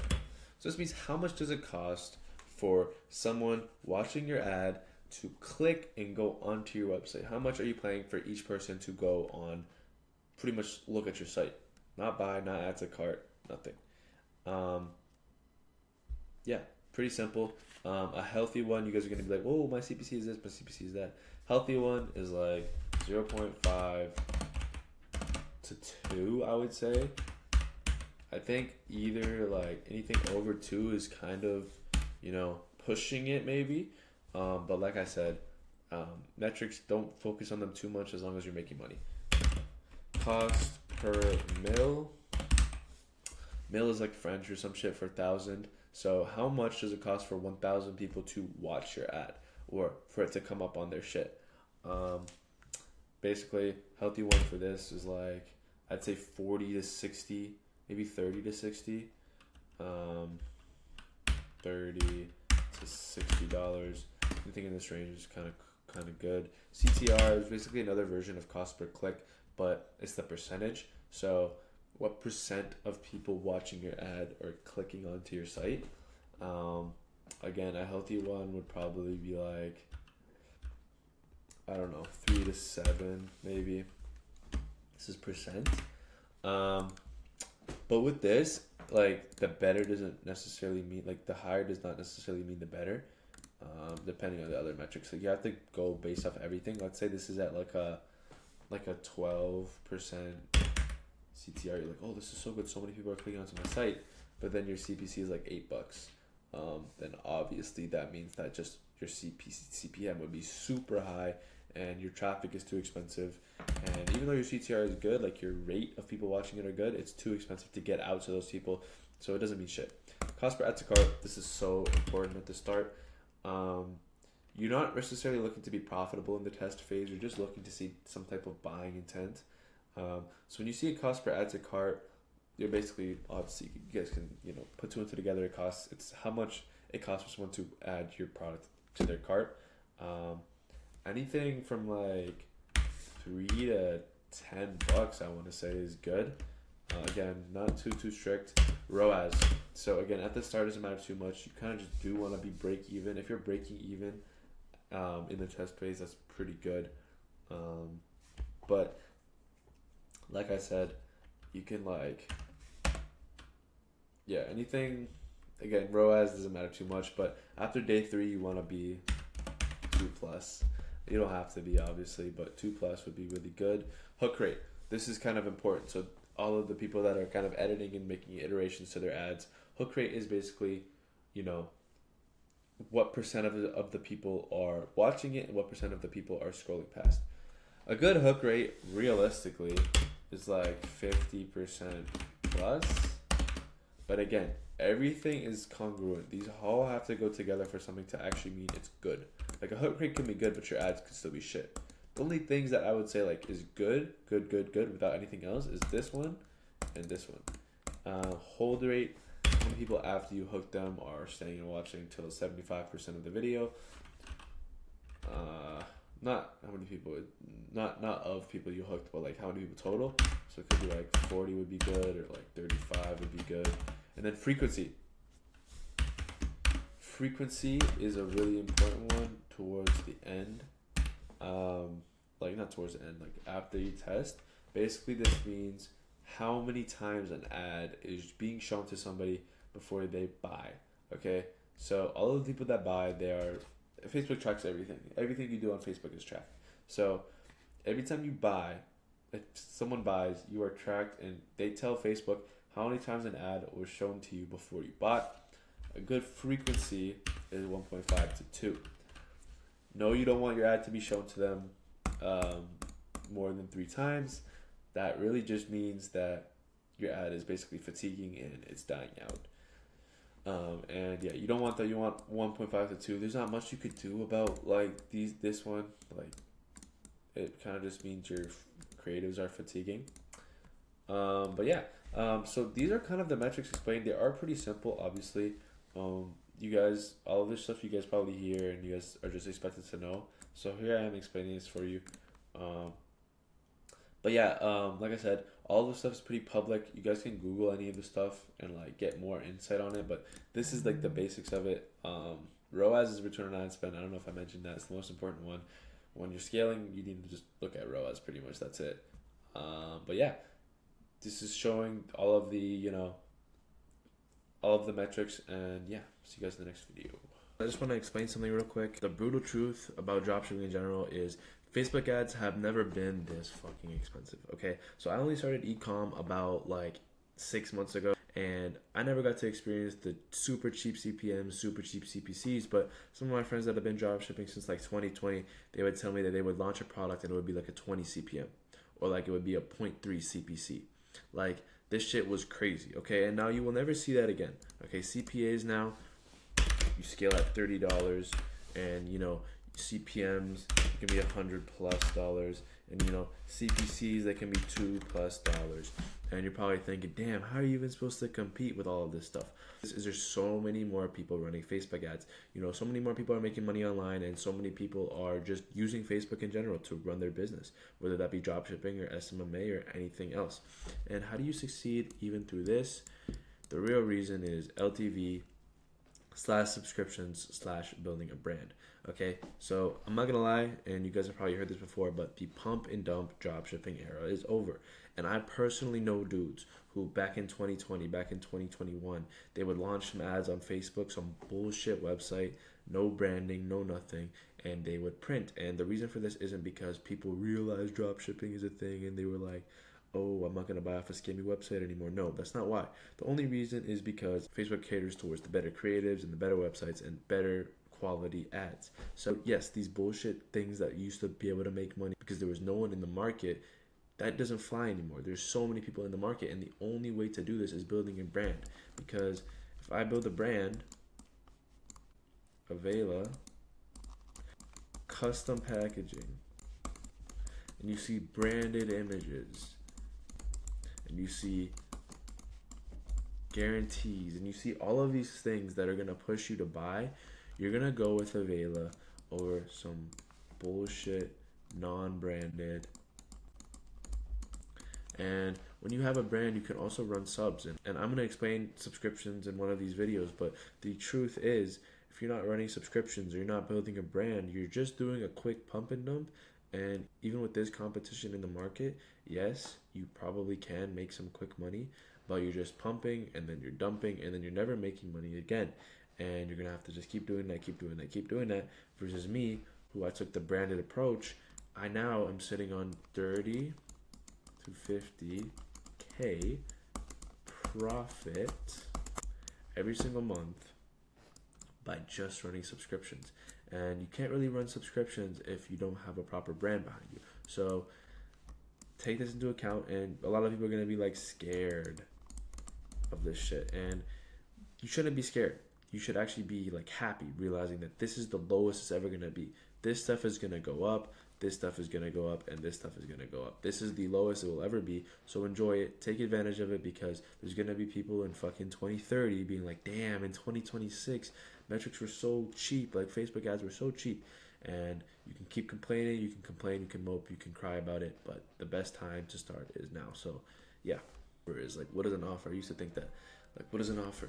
And an offer is essentially how you're selling your product. Okay, so there's pretty much like two main offers, I want to say, and then there's like a couple of variations of them.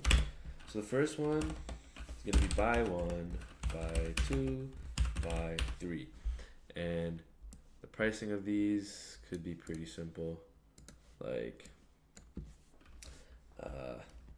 $29.95, $44.95. So what's that? A $15 increase, right? Yeah, and then maybe a $10 increase, $55.95. It could kind of be your lineup. Obviously, people are more inclined to buy three, and you're probably thinking like you're losing money, right? But that's not how it works. So I'll show you guys COGS. I'll give you guys a quick little explanation of how that works. So COGS, which is cost of goods, for one item, let's say it costs $8. Okay, one item. I want to say 8.2. Two item. You guys are probably thinking it's going to be 16.4, but no, suppliers don't work like that. So suppliers mainly charge you on shipping, and you guys would be surprised at how cheap the products really are. You can get a good quality product like this. I'm going to use the creatine. I don't know if I used it already. Creatine gummies. And it really only cost the Chinese manufacturers like $2 to make this product. The rest of it, you're just paying for shipping, really. So $2 would be the product, and shipping would be would be the other 6.2. So for two items, you don't have to pay for shipping again. So you're just adding another product, but it will get a little bit heavier, so the shipping will cost a little bit more. So an estimation for this could be something like 12.5. Okay, so as you can see, yes, they are getting the second item for technically only $15 more, but you're only paying $4 more to ship out these two items versus one item. So if we go into profit, put this up here in line with COGS, and then we'll go one item, $29.95 minus 8.2, $21.75. Was that it? Yeah, $21.75. And then for two items, if someone buys two off your store, you get $44.95 minus 12.5, so you make $32.45. $32.45. And then three item, I didn't say how much this would be. It'd probably be like $15. Three item, 15.8. Three item. Let me go like. Sorry, I'm lost my train of thought. $55.95 minus 15.8, which is gonna be $40. Okay. 40.18. So as you guys can see, even though this should probably be a little closer together so you guys can see it better. Even though, even though they are getting this item, this third item, for only $10 more or $11 more, this should be 54. You always want to go in increments of 5, by the way. So 14, 19, 24, 29, 34, like that. It's just psychologically proven that people buy more when it's 54 to 55. and like they buy more to the proportion where you're not getting more money if you're doing 55 and the conversion is a little bit less, it's worth it to do that $1 less. So look, as you can see, $29.95. This is like technically, oh, you're getting one for 30. You're only making 21 bucks, which is not bad. But here, you're giving them a product for only 15 more dollars, and you're still making 11 more dollars. And here you're giving it for 10 more dollars and making 8 more dollars. So as you can see, you still want people to buy 3 items. And I mean, look at this, right? If you're seeing this, obviously you're not a kid, right? Like you're not. You gotta look at it from your avatar's perspective. If you're an older lady or an older man, or even like not older, but like if you're 30 or 40, you don't look at this the same way we do, and you could be like, oh shit, that's a really good deal, and then they just go buy this one because they think they're getting a good deal, but really we're still getting the most profit off of it. So that's one offer. Another offer, which is, again, these are like, you guys can all play around with this, is like buy one, buy two, get one free, or and I'm gonna just do this, two free, buy three, get two free. And then this could literally be get 0 and free. So these are just variations. It could be like buy one, buy two, get one free, buy three, get two free, or it could be like buy one, get, like if it says, if you're doing get 0 free, obviously don't do get free. Get 0 free, just don't have anything there. But if you're doing like, or you could do buy one, you could do buy one, buy two, buy three, get one free. So it's like 1, 2, 4. Or you could do buy one, get one free, buy two, get two free, buy three, get three free. A lot of variations in this. Test. So like I just showed you guys with this, these guys are doing it. They're doing, you can obviously see buy one, buy two, get one free, buy three, get two free. Very big brand. So this proves the offer. Like these guys have tested this offer. So obviously it does work. But all of these have worked. You guys can see big brands that have done this one. You can see big brands that have done this one. So don't get too, obsessed with the offer. Just test something. I recommend testing this one or testing like a base buy one, but neither of them really matter for real. Like in the test phase, again, if you have a decent offer that's not too crazy expensive, you can get sales. But yeah, offer is important at scale, like everything else. But I just wanted to make a quick video because offers are a little bit, confusing. People don't know what exactly they should run, how they should cost it out. That's another thing. To BE ROAS, to see some things. So ROAS is basically return on ad spend. And if you're running ads, you need to be at a break even or above break even to not be losing money. So let's say you're selling the product for $29.95. And we're not gonna go into the bundles. Don't go into the bundles. Just remember that, like, because this is like the worst case, someone buys it for 29 and you sell it for 8.2, that you want to be above that. And as long as it's gonna be better than that basically. So just remember that. Only go off of this one because realistically, a lot of people are gonna be buying one unless you like give them a really big incentive to buy two. For example, it could be something like this. Like you could do this, 39.95, and like this. So like obviously it looks like they're getting quite a better offer. Or like going like this, 34.95. Obviously most people are gonna buy two with this offer, but you guys gotta like be smart because the customer isn't that stupid. What the fuck am I doing? Okay, ignore all of that. But we're gonna go ahead and put 24.95, or was it 29? It was 29, bro. I'm so stupid. 95, and this one was 44. Yeah, okay. So 29.95, and then the product cost, as we said, is 8.2. This is gonna be quite a good ROAS break even. Okay, so your break even is gonna be 1.38, which is not bad. Some brands could be better. So just throw this in here. Where to go? Okay. As you guys can see though, like you need above a 1.38 ROAS to be profitable with this. So That's how you guys can build out your offer. Let's say you're getting something, like go over here. Let's say you're getting something for a little bit more expensive. The product is more expensive, it's gonna be 12 bucks. You guys scaling at this is gonna be hell. You guys are not gonna make that much money. You're gonna have to make sure your creatives are literally ripping a 2.5, 2.3 ROAS consistently, which is not easy. If you're getting something like this, one, I try to negotiate with the supplier, and two, I just straight up fucking charge more. But look at that, you're just charging so much more and it's at the same ROAS as before. So getting the product cost down is very important. Some people sell their product have like fucking $7 or even $6. I've met some people with $6 cogs, which is insane. Like these margins are ridiculous. Like you're pretty much selling break even, and especially if you're running subs, like you can literally be running under 1 ROAS and like be chilling because you're not front end profitable. But if you have MRR going on, then you'll be fine, and I will teach you guys about that later.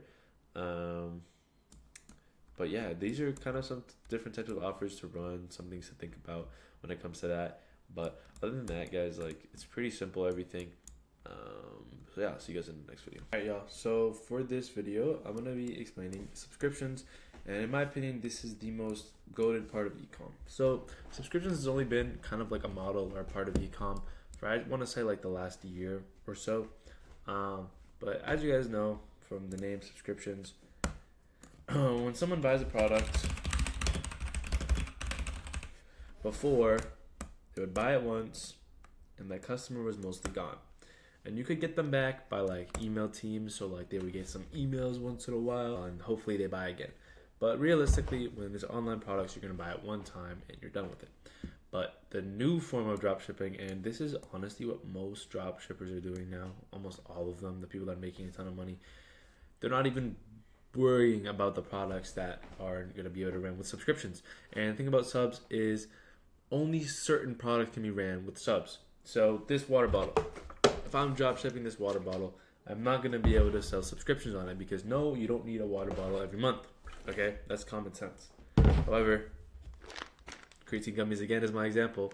I need these every month. I need a new pack every single month. So as long as the product is good quality, I'm going to have no problem buying it every single month. And you can apply this to a lot of things, whether that's creams, whether that's shampoo, whether that's supplements, anything it is, anything that's, you consume, or anything that is like you put onto your body, and anything that can run out, basically, you can sell as a subscription.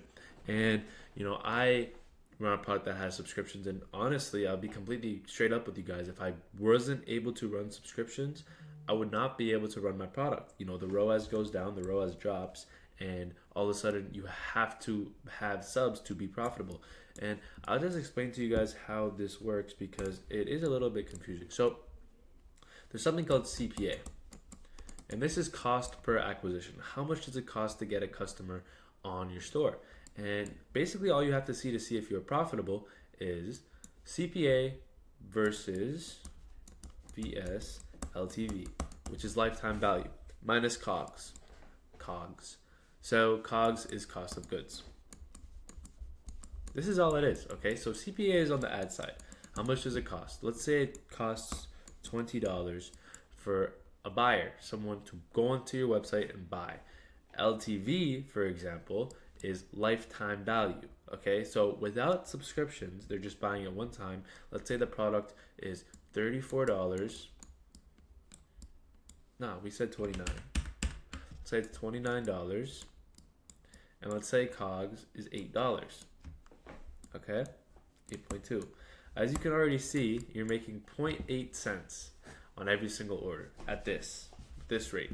Okay? Now obviously there's gonna be bundles and there's gonna be upsells on the front end, but again, CPA, $20 CPA is honestly pretty cheap. Okay? So you realistically, CPAs are gonna be 30 to 40 bucks. And AOV is another one of LTV, is similar. AOV.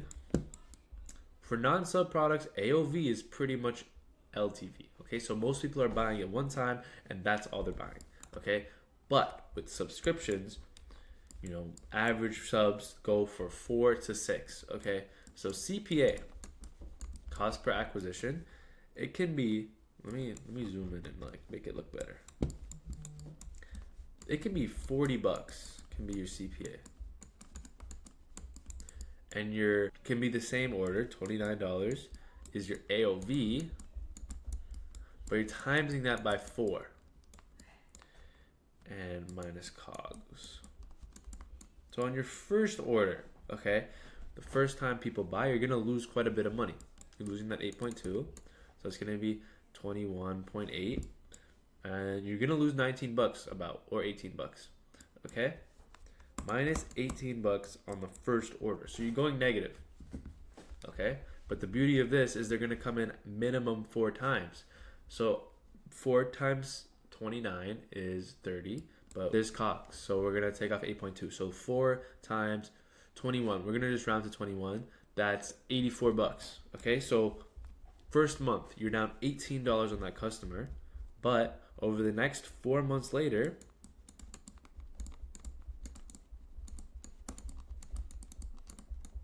you get 81. And what's the math on that? Like 63 or something? 63 on a customer that you paid 40 bucks for, which basically means your AOV is 100 bucks, which is very good, and actually more than that because of COGS. So that would be like a $120 AOV, which is pretty insane. And you can have a $120 AOV with $29 product, which is crazy. Okay, this is 63 profit on every single customer that you get at fucking $40 CPA. Okay, this is why subscriptions are amazing, right? You don't need to be front end profitable, and being front end profitable is way harder than you guys think. Okay, yes, you can make money, yes, you can rip, but staying above break even for a long time for one brand is gonna be so hard. And if you don't have subscriptions, with how competitive Facebook is getting, you literally just have to rip, fully just rip. Like, you're never gonna have a sustainable brand that is consistent for a long time without subscriptions. All of these brands that I showed you, I can almost guarantee that they are running at break even or even below it, but they know that they're playing the long game and making more money, right? Like I said, on every customer, on every day, front end, I lose money every day, right? I'm spending probably 500 to 1K a day on ads right now, and I'm like barely over 1 ROAS. I'm like a 1.3, 1.2 ROAS, but my break even is like a 1.45 ROAS. So this basically means, assuming I spend 1K, is I'm making 1.4K. So I'm losing like $100 to $200 every single time on the front end, every single day. And I know this, but I'm willing to do this because every single day I make 1.5 to 2K just from subscriptions, and all of this adds up. All of these customers that are in the 1.4K, they're coming in the next month, and then it's just a cycle and cycle and cycle. So I'm really just an MRR brand. I don't even try to hide it. Like, I'm not trying to make money front end. I'm not trying to show off these 3 ROAS. I'm not trying to do any of this stuff. All I'm trying to do is stay sustainable. And yes, you could rip at the beginning, and I ripped at the beginning. My shit was doing 2.5 to 3 ROAS at 1K, 2K, 3K spent.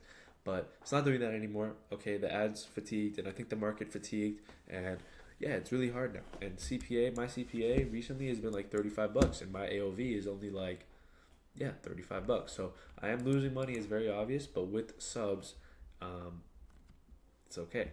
And I'm just gonna explain to you guys how you can run subs. So don't try to even run subs on anything like clothes or anything that you buy one time. Only run subs on things that you can run out, and don't black hat. Okay, so how a subscription would work is you're gonna get a subscription app called Seal Subscriptions, and in your Kaching bundles, basically it's gonna look like this. These are your bundles: buy 1, buy 2, buy 3. Let me actually just go.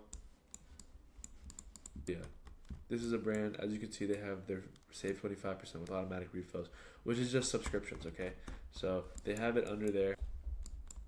Okay, and then they have little subscription here, sub, save. Okay, and this is pretty sick. Okay, so they can obviously you can have it pre-checked, you cannot have it pre-checked, and a lot of people, if you give them an incentive to check, they will just subscribe, because again, if it's a product that they genuinely need, and you can be like, cancel anytime, no questions asked, whatever, you can have 30-day guarantee where it's like money back, whatever, and all of these things, guys, will help you a lot. Subscriptions, very, very important. You guys have to tap into like running subscriptions and like how to run them and how to manage them, because your backend does get a lot more complicated. You're gonna have a lot more refunds. You're gonna have a lot more chargebacks because a lot of people, maybe they forget they subbed, and whatever the reason is. So just be mindful that you are gonna like be in a more work to have this, but it's gonna make you a lot more money. And like I said, I'd probably be trenching for another product right now if I didn't have CO subscriptions, because yeah, you need subs. Honestly, dropshipping is really hard without it. So yeah, that's my take on subscriptions, guys. I recommend everyone do it. It's really important. So obviously, unless it's super high ticket where you're selling it for like $200, I would really just recommend only focus on subs. All right, you guys. So in this video, I'm going to be talking about how my personal agent supplier works and why it's better than AutoDS, TeamDrop, CJ Dropshipping. So let me just start off with anyone that's telling you AutoDS, TeamDrop, CJ Dropshipping, use it, whatever. They're all just affiliated with them. They're making money off of it. They're doing this, they're doing that, they're getting a commission, whatever it is. I actually use Daily Fulfill for my personal operations, and this has been great. I've worked with other people before. I've worked with some other agents, and I've worked with people that I found myself on AliExpress, whatever, and I can confidently say this has been the best one. I'm gonna just run you guys through why I use this one and why it's great. And if you're just new to this, you're probably not gonna know too much about what I'm saying, but just pay attention because it will be important down the line. So first thing is very active responses. So they have whole teams to respond to you quick. So it's not just one agent, it's a whole team. But whenever you ask a question, whether that's like how much a product costs or do they have a product or whatever it is, if they're closed, whatever the fuck your question is, and you're going to have a lot of questions, they're going to respond very fast as long as it's not in the middle of the night. Okay? The next thing, they have Discord, WhatsApp, WeChat, and pretty much everything. So a lot of people have random platforms that they text on that you have to download just for them. But this team, they have Discord, WhatsApp, as well as WeChat if you use that. But I use Discord to talk to my supplier, which I never thought I could do before, which is pretty sick. Another thing, they have one of the largest collections of any agents I've ever worked with. This pretty much has access to all of the factories, and any product that is sourceable, these guys will have it. So it's pretty amazing. And they have competitive shipping. Okay, I'm not gonna lie, they don't have the quickest shipping time. Usually it's like 10 to 14 days, which is not crazy. Some people have 7 to 10, but 10 to 14 isn't bad. But they do have the best pricing. I can say that confidently. Any agent that you work with, these guys have taken like the least amount of money to pocket, and most of it they're just letting you have to profit. So yeah, it's the best pricing. You can pay with credit card. You don't have to pay using BS apps or pay $50 wire fees. This is really annoying. When I first started, I was like sending my supplier like $70 through like an app where I had to pay like $30, and I was broke at the time, so this sucked. And if this sounds like you, then this is gonna suck also. If you're just starting out, you're gonna have to load a balance of $100. So you pay $100 up front, and then every time they fulfill an order, they'll just subtract it from the balance, and it's pretty easy like that. But if you're getting 10 plus orders a day, you can just have them invoice you with no money up front. I hope I explained this to you guys completely fine, because this is the best agent I've ever worked with, to be honest, and I swear by these guys. So I'm gonna put a link to these guys in my description, and yeah, hit them up if you don't have a supplier. And even if you do have a supplier, I recommend you guys just switching to these guys anyways. All right, so now if you guys have been taking notes on everything, figuring out how to do things, learning the basics of how to run a store, how to find a product, how to do this, how to do that, I'm gonna give you guys the timeline and the blueprint of everything that I went over, how you guys should be doing it day to day. And basically this method is what kind of brought me from a complete beginner. Like, I'm talking about never ran a product before, first product I ever ran, and this happened on August 17th of 2025. And doing this method got me from first product test ever on August 17th to my first winner on September 24th. So that took exactly, or not exactly, I don't know exactly, but 37 days about. 37 days with this method to do it. So you guys are all gonna be like, oh, I know how to do it, but like, how should I be doing it? How does the process work? When should I cut? When should I move on? How often should I be testing? When should I be scaling? When should I be doing everything?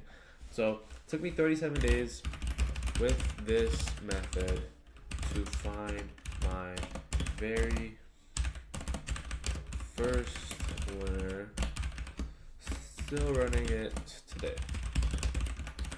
Yes, this brand, I'm still running it today. MR and everything is cool. So yeah, basically this is the method. Okay, so first thing, number one, and most importantly, you want to be testing 3 products a week. Okay.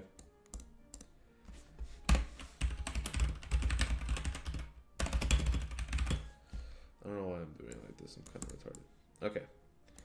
At the same time, and this is why it's so hard to just give you guys a course on YouTube, because ecom is so not black and white. You know, you have to make decisions for yourself. You have to think rationally. You have to learn, and every situation is different. So in some scenarios, and this has happened to me, I would be testing a product for even like 10 days to 2 weeks. So obviously this is not possible. But a lot of the times you can see if something is viable or not very quick, and in that case you want to move on. But I'm going to give you guys a quick little rundown on how you guys should know if you should scale or not, or if you should cut or not.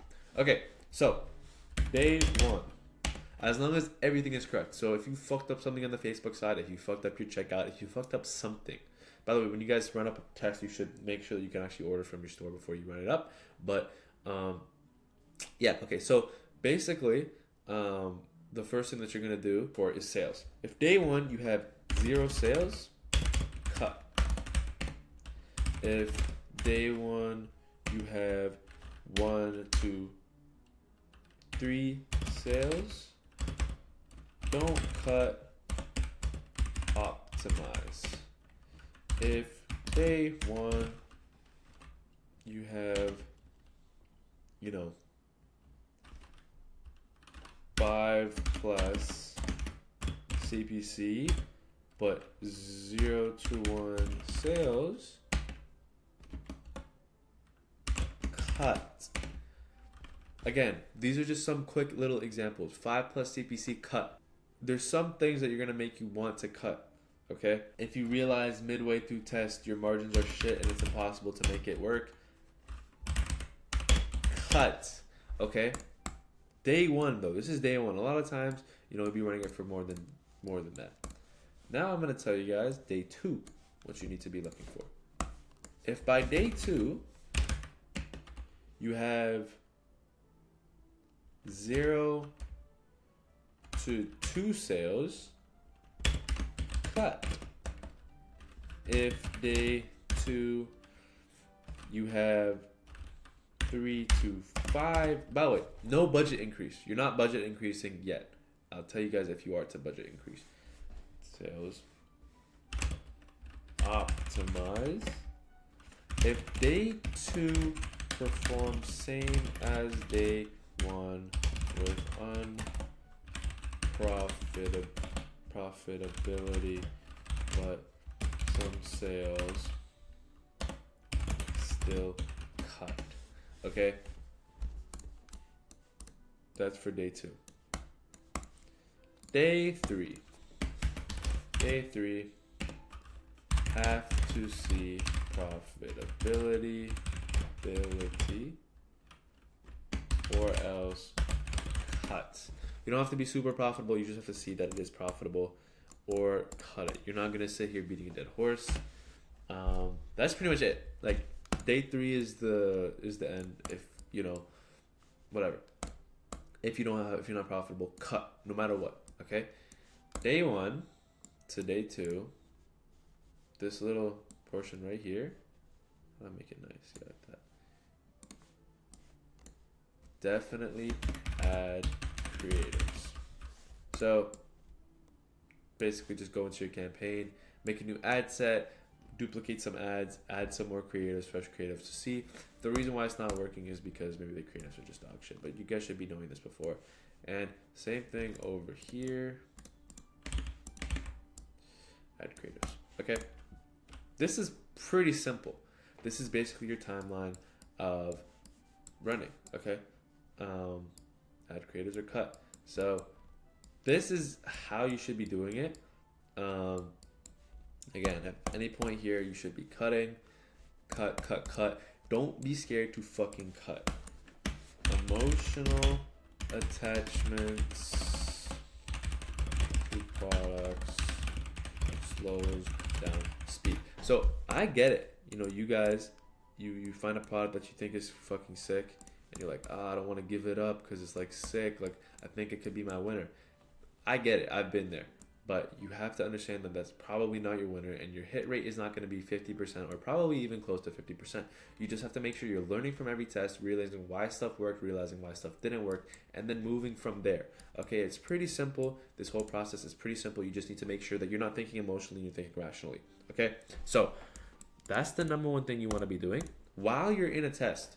Dropshipping is a lot of work, but only if you're being smart with it. If you're being a dumbass, then it's easy. Number two, while you're testing,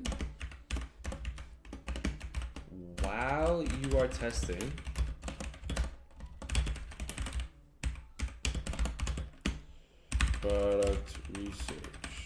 You guys have, obviously there's already a product research, that's one of the most important things, but product research is literally one of the most, if not the most important things of learning how to do ecom. Because, bro, if you like properly know how to do product research, like you'll be able to test quality product after quality product after quality product after quality product. I would say product research is so fucking important, and you know, if you're not dialed in and doing this shit, then you're missing out. So make sure that you master product research. And while this is happening, obviously you're gonna make a couple creative changes, but mostly you're just reading data and cutting or not. Make sure you are doing product research. And there's a lot of ways to organize this. All you should be doing is making a Google Sheet and putting in a fuck ton of products. Like a fuck ton of products obviously have to be somewhat validated in the sense of they have sourcing and they could be ran. Put them in, and then after you go in Calo for like an hour, 30 minutes, or 2 hours. I used to be on Calo for 3 hours fucking straight. Okay? I would go into Google Sheets and then back test the fuck out of it. See comp, see sourcing, see cogs, see everything like that. See if potential angles that I could run it at. And then I would take products from the sheet, and then I would take a bunch of them into the winning sheet. And then the winning sheet would be ones that I really want to test. And then obviously you only want to test one product at once. So the moment that this product cuts or I cut it, ads are up and I'm ready. So 3 product tests a week, I would say minimum. Only reason why you are, not fucking running or whatever is because tests take longer. Like let's say something goes a little bit more profitable, like it goes profitable and then eventually it dies out. I'm not gonna tell you to cut something if it's fucking profitable, it's brain dead. But usually, I'll be honest, it's pretty much break even or below or fucking printing. Those are the main things. One, be testing all the time. All the time you want to be testing. Learn how to make, get Shrine. Shrine is easy to get cracked if you don't want to pay $100. And yeah, those are the first 2 things. Third thing, number 3, make sure your back end is ready to scale before scaling. Okay, and you guys are probably like, how do you scale? I'm sure you guys don't work. Okay, so what this means, back end.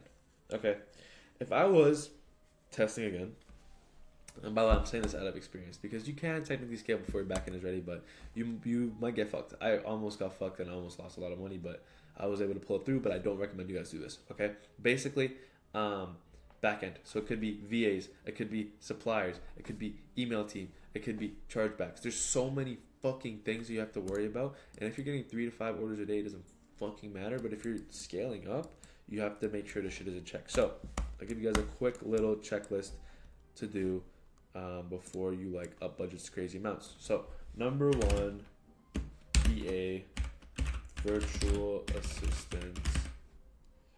What they do: emails, Facebook comments,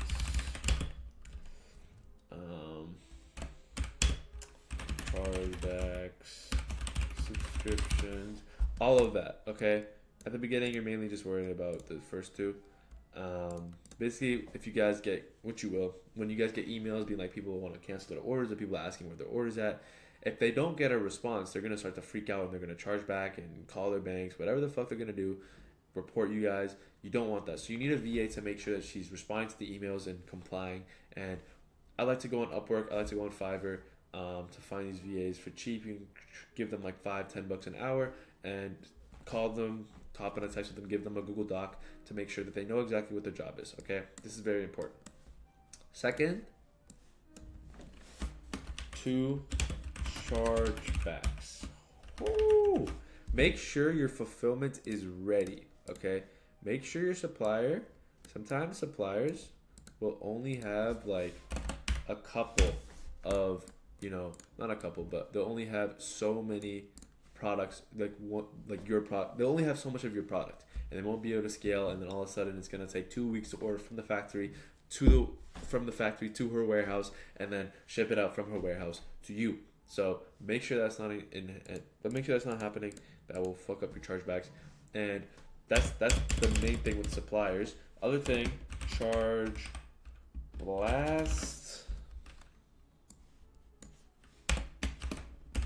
charge flow, disputifier, something. Get a chargeback tool that basically alerts you and literally just averts you from getting a chargeback 50% of the time, and otherwise they just dispute it for you. So at scale, if you don't have one of these things, you're fucking cooked.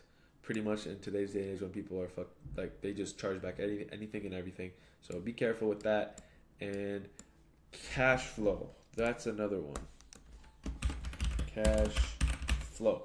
So let me break down for you guys, because I know a lot of you guys message me all the time being like, I don't have that much money, like what should I do, can't lie. If you're scaling, you need to know that you have a loan coming from your parents, or you have a loan maybe coming from a bank somewhere, that you have money to scale. So let's say you have 3K.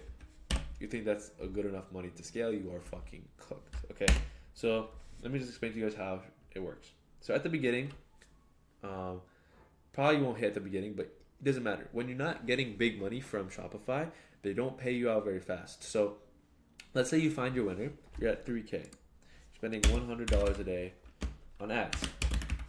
Okay, let's say it rips up 3 ROAS, $300. You are only at 2,900. You don't get this $300 for maybe 10 days. You're not getting a single dollar for 10 days. So day 1, I'll just give you guys a quick little breakdown. 300. Let's say day 2 you scale, you do 650. Day 3 you're at 650 again. Let's say you just wait for it to optimize a little bit. Then day 4 you scale up to maybe 500. So now you're at like 1.2K. You're at 4 first. And then again you let it sit for a little bit, which is smart. And then 5 you're at you scale up even faster. You go to 2K, day 5, it's a little bit more, and then day 6 you bump again. But let's look at this, okay? This is revenue. You're spending 100 for this. You're spending 200, 500, 1K. You're broke. You have no money. So by day 5 you have no more fucking money. And if you had money, you'd be able to scale to 2K budgets, and then all of a sudden you'd be ripping literally 4K days, 7 fucking, so you do something, you find a good creative, you're ripping a 2.2 ROAS, 2.5 ROAS, or 2.3, whatever the fuck it is, on a 2K day, you're doing almost 4K days. And if you had money, you're scaling past that, and you're literally doing, bump it up to fucking 3K budget, you're doing, probably gonna drop a little bit, but it's like 5, 7, and then you bump again, 6K day. And this is very possible. These numbers look crazy, but this is very possible. So this is how much. Let's just break this down for you guys. So this is day revenue, and this would be day ad spend. So let's just line these up real quick. Okay. 1, 100, 2, 250, 3, 250, 4, 300, 5, 500. So let's plug in. This is 500 as well. 500, 6. scale up to 1K. 5 is also 1K, guys. I'm sorry. And then 7, you go up to 2K. 6, you go up to 2K. Bro, I'm stupid. And this is 1. 2K. 2K. 8. 2, 5. 9, 3,000 bucks. Okay, so guys, you are printing off of this. Just remember that. Like, you are fucking like printing out of your ass right now. Like, your ROAS is 2 to 2.5. You, depending on your margins, just made in 9 days, like, I don't know how to do the math. Like, probably made about 5 to 6K profit. Okay? And this is perfect. But again, like I said, you're only making this money in about 10 days. So you're backlogged. Okay? A lot of you guys, you only have like 3 to 5K.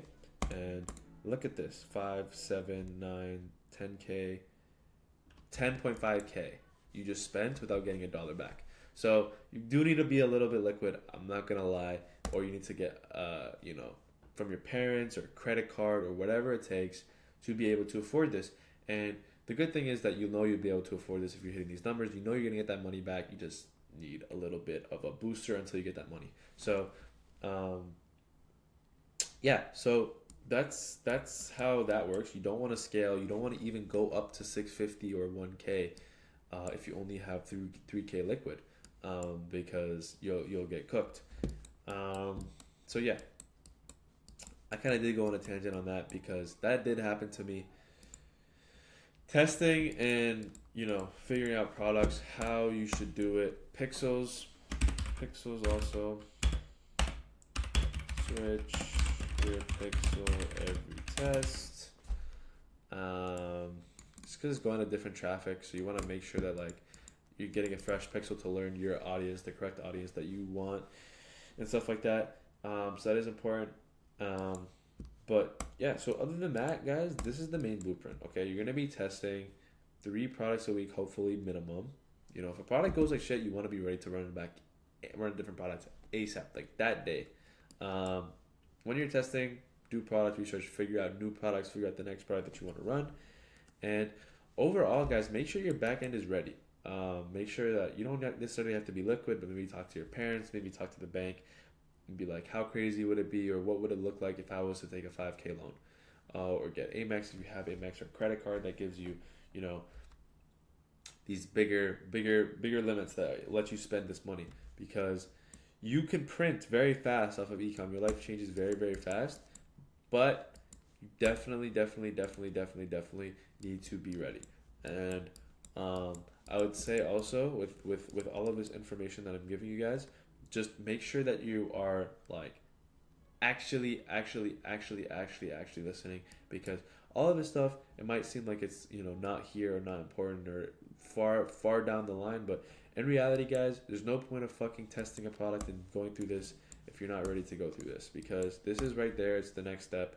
All you have to see is some type of good results. I tried to make more of a blueprint and then I went into more things, but I'm just gonna break it down one more time so you guys can really understand it. 1, test a product. Next, run the CPO and see if it will work. Rip, print.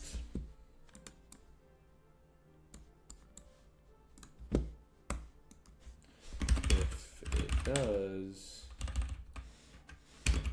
scale.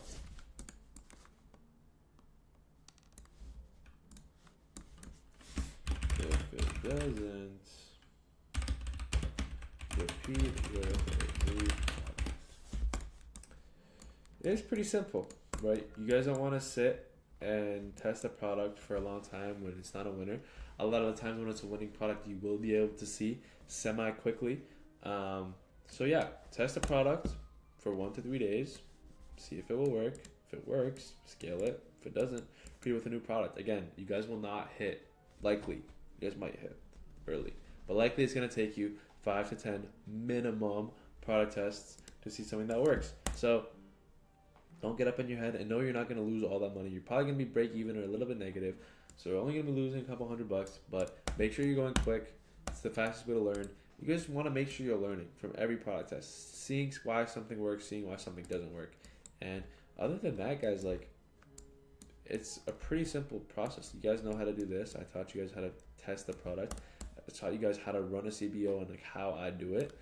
I taught you guys how to scale, and I taught you guys how to find new products. So, I mean, scaling really is just stay on top of emails, stay on top of customer service, up the budgets, and make sure your supplier is shipping out the items. And it's the same thing, really. It's just at a larger scale.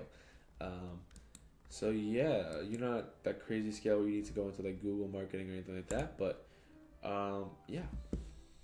So another big part about dropshipping is like connecting. Okay, so whatever your experience is with dropshipping, it's probably going to be a lot different than almost everybody else. So use this to your advantage. Okay, connect with people, whether that's on Discord, Telegram, Reddit. There's so many people that have made money with dropshipping, or Twitter too. Twitter is amazing for dropshippers. Follow people, DM people. Don't be scared to reach out to people, even if they're making more money than you. Whatever it is, don't ever be scared to like reach out to people. I've connected with some of my favorite people in the entire world because I low-key just DM them as fans, and then I connect with them. They see what I do. They see I'm making money. They see I'm trying, and if you have the same mindset as somebody, you likely will become friends with them. And a lot of people doing drop shipping have the same mind. So don't be scared to reach out to people. You can get so much help from other people because, like I said, your experience drop shipping is going to be so vastly different from everybody else's. So you're going to be able to help other people and they're going to be able to help you. So this is a very important thing. I wouldn't be where I am right now if I didn't have help from other people. And a lot of people wouldn't be where they are if they weren't getting help from me. All right. So now I took a little break. I head to the gym. Now I'm going to be going over some common questions to finish it off because I will not be able to answer them. Again, not to plug myself too much, I do actually have a one-on-one program. I'll show you guys some results in here. Some of these guys are just getting their first orders. After just a couple of days, this guy was only doing it for half a month ago, and his first product test, he got a sale. This guy Nathan made $50,000 in a month.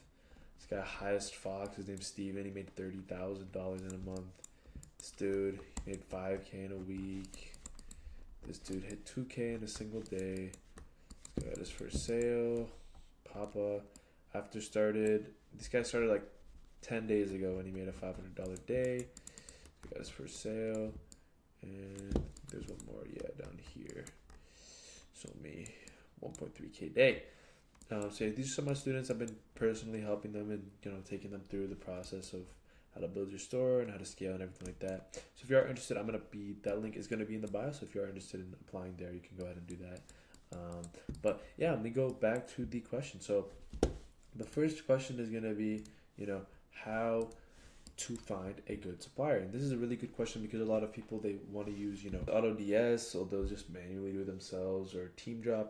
I really don't recommend any of that stuff. It's best to just do it with an agent. So you guys are probably like, how do you find an agent? Well, lucky for you guys, I am partnered up with a very good agent that has a lot of your products. So if you are able to source it using 6088, you can go ahead and send them the product and they will be able to source it to you. Basically, they'll connect to your store. Whenever you get an order, you basically just let them know, or at the end of a day or whatever, and they can go and fulfill it for you, and then they'll charge you, and then you can pay them, and then they'll ship it out for you. That is the easiest way and the best way. You need an agent. You can't be doing it yourself.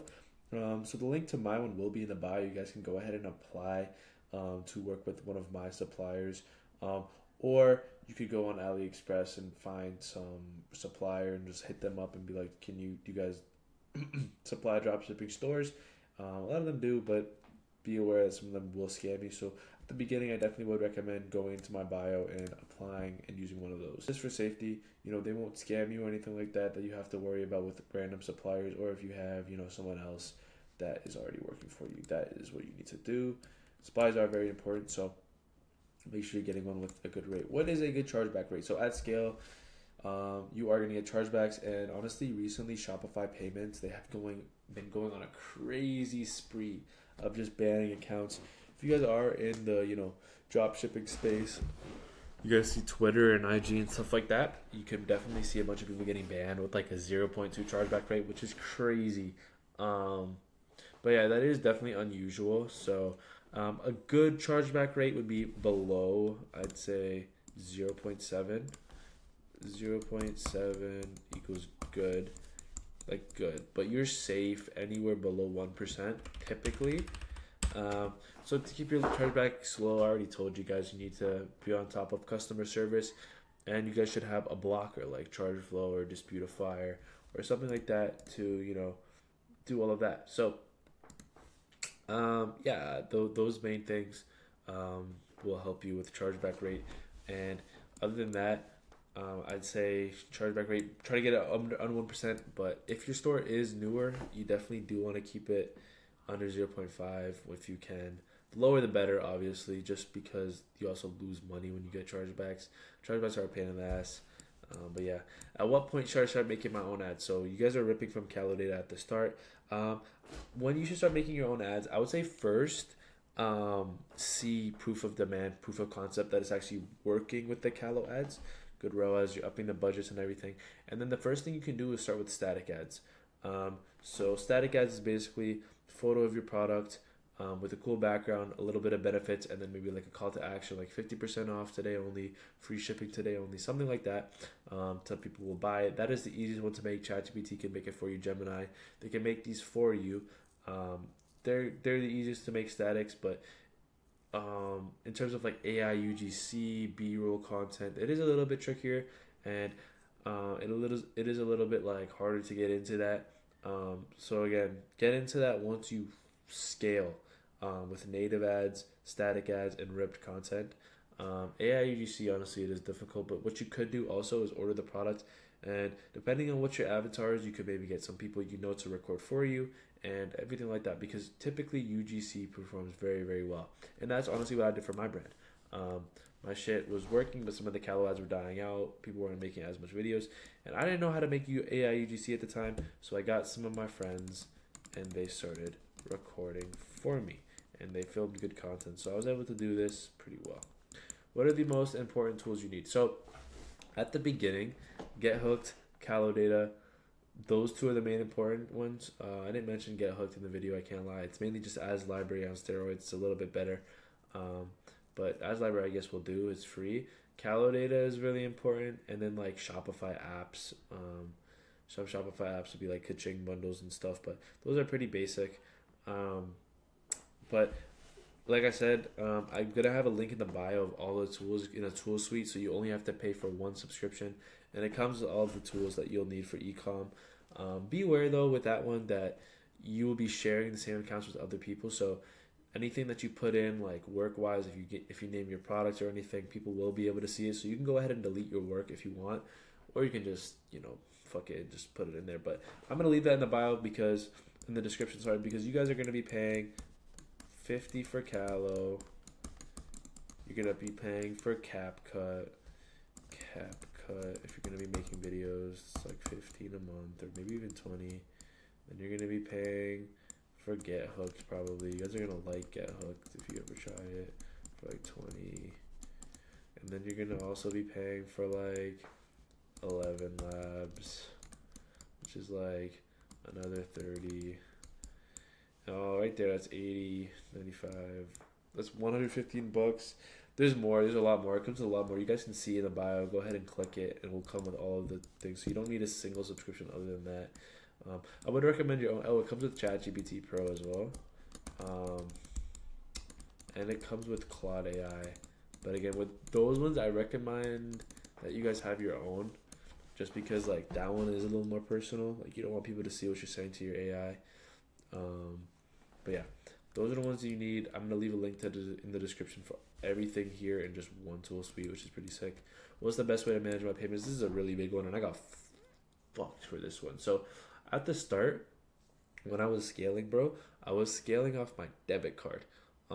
So there was like a 1.5k not hold max on how much I could spend per day, and basically, um, at some point I realized that like my ads stopped running, and I was like, what the fuck is going on? Like do I not have enough money? I saw money was in the account, and I was like, what's going on? Called the bank, and they were like, you've maxed out. And I was like, what the fuck am I gonna do? So my parents, luckily I had my parents, and they were able to come through for me. But don't do what I did. Make sure you know what you're doing with your cards. That day I applied for a credit card, just like a regular credit card, and then I started using that. I only had like a 2K limit, but it was like one of those things where you can pay it off and then you'll get another 2K. Um, some cars aren't like that, but my one was, which was pretty blessed. Um, but um, yeah, and then immediately, like 2 months later, I built some credit score, and then I was able to get this Amex, which is pretty much where I pay everything now in terms of ads to get points. Get an Amex when you can because there's no preset limit. Business Gold, get that one as soon as you can when you have enough credit score. Pay all of the ads on that. I would recommend still using your credit card for like Shopify payments and like any subscriptions within Shopify. And then yeah, those are the best ways. I would say like when you're first starting out, you want to like keep track of of you want to keep track of how much money you're spending every day to see what your actual profit is because you can see ROAS and see how much money you're making, but there's always going to be fees and there's always going to be chargebacks and whatever. So make sure you are bookkeeping. This is also a skill and a habit that you wanna develop. Um, this is very important. I struggled with this as well. I remember my first 2 weeks of like scaling the product. I was hyped because I was like a 2.6 ROAS, and then like I realized that like I thought I was unprofitable. I was like, "Where's my money?" Because my bank wasn't really growing, and I was like, "What is going on?" Um, but yeah, now I figured it out, and everything is good. So just make sure you're bookkeeping and figuring that out. The next one is what's a good email/SMS team. So once you guys found a product, 100% get into email and SMS. So this is the thing with like almost everything, including like video editors and creative specialists down the line. Like you can hire people that will be better than you, but you want to know if they're good by being decent at it yourself. So you guys obviously you probably don't know what Klaviyo is. I would recommend like watching a YouTube video how to use Klaviyo and starting getting up your own flows. Um, AI can definitely help you with this. This won't be too hard. Um, but definitely like make a couple $1,000 off of your own Klaviyo and then you can outsource it. You can easily go on Fiverr or honestly, if you guys want, you can hit me up for my email team. But I don't want to just give it out to anyone, so hit me up about it. I'm not gonna just post it in my description. So you can hit me up on IG or whatever, and I can send you guys their contact, and you can hit them up. And great team. They've generated me over almost I'd say 100K at this point. So yeah, that's good. And then SMS, bro, fuck SMS. I'd say just use SMS Go. It's a Shopify app. Um, you just make a couple flows, and then basically when someone adds the cart, and they don't check out, it will send them something. Um, yeah, and basically gets you a lot of money. How often do you have to do ecom every day? So this changes per person. I know people that do ecom 8 hours a day, and I know people that do ecom for 30 minutes a day. I personally would say I do ecom for like 2 to 4 hours a day. But at the beginning, it wasn't like that. At the beginning, it was probably 8 to 10 hours of just work every single day, and I loved it, bro. I actually love doing ecom. I loved locking in. I loved building sites. I love learning the process. So to be honest, if you want to make it in ecom or to be frank, anything in the world, you have to be obsessed with the shit. So keep that in mind. But other than that, like, don't worry about like a set time. Just worry about getting your stuff done. Find products, build your website, search on Callow data, find creative, see what's working, do your research, do your deep dives. Like, just don't cut corners with ecom and you'll be fine. Don't worry about like, oh, I only spent 2 hours a day. Like, I'm not working hard enough. A lot of people do lie about how much they're working. Like, I know kids that will say online that they work on ecom for like 8 hours, and it's just like to work on ecom every day for 8 hours is like it's very unlikely. For straight ecom, a lot of people like they work, but they'll be working on like other stuff like content or something else. Like actual working on ecom for 8 hours is unlikely, especially like once they have a brand. Like most of my work comes from my second brand, like my original brand that's generating me pretty much passive income. I would say I do like 5 to 10 minutes of work on that, if that even. Like I'm chilling. for the original brand. And I think that's the rest of the questions. That's all of the questions for you guys. Like I said, guys, I do run a program and I do make a lot of people money. So if you're interested, I'm gonna put the link in the bio, like I said. Um, but yeah, if you guys are still watching this video, some advice from me off my experience doing ecom is make sure you keep your head up. A lot of people get discouraged because, like I said, you will not hit on your first product. Let me zoom in. Oh, this is so much easier. Not hit on 1 to 5 products. That's pretty sick. Products. So keep pushing.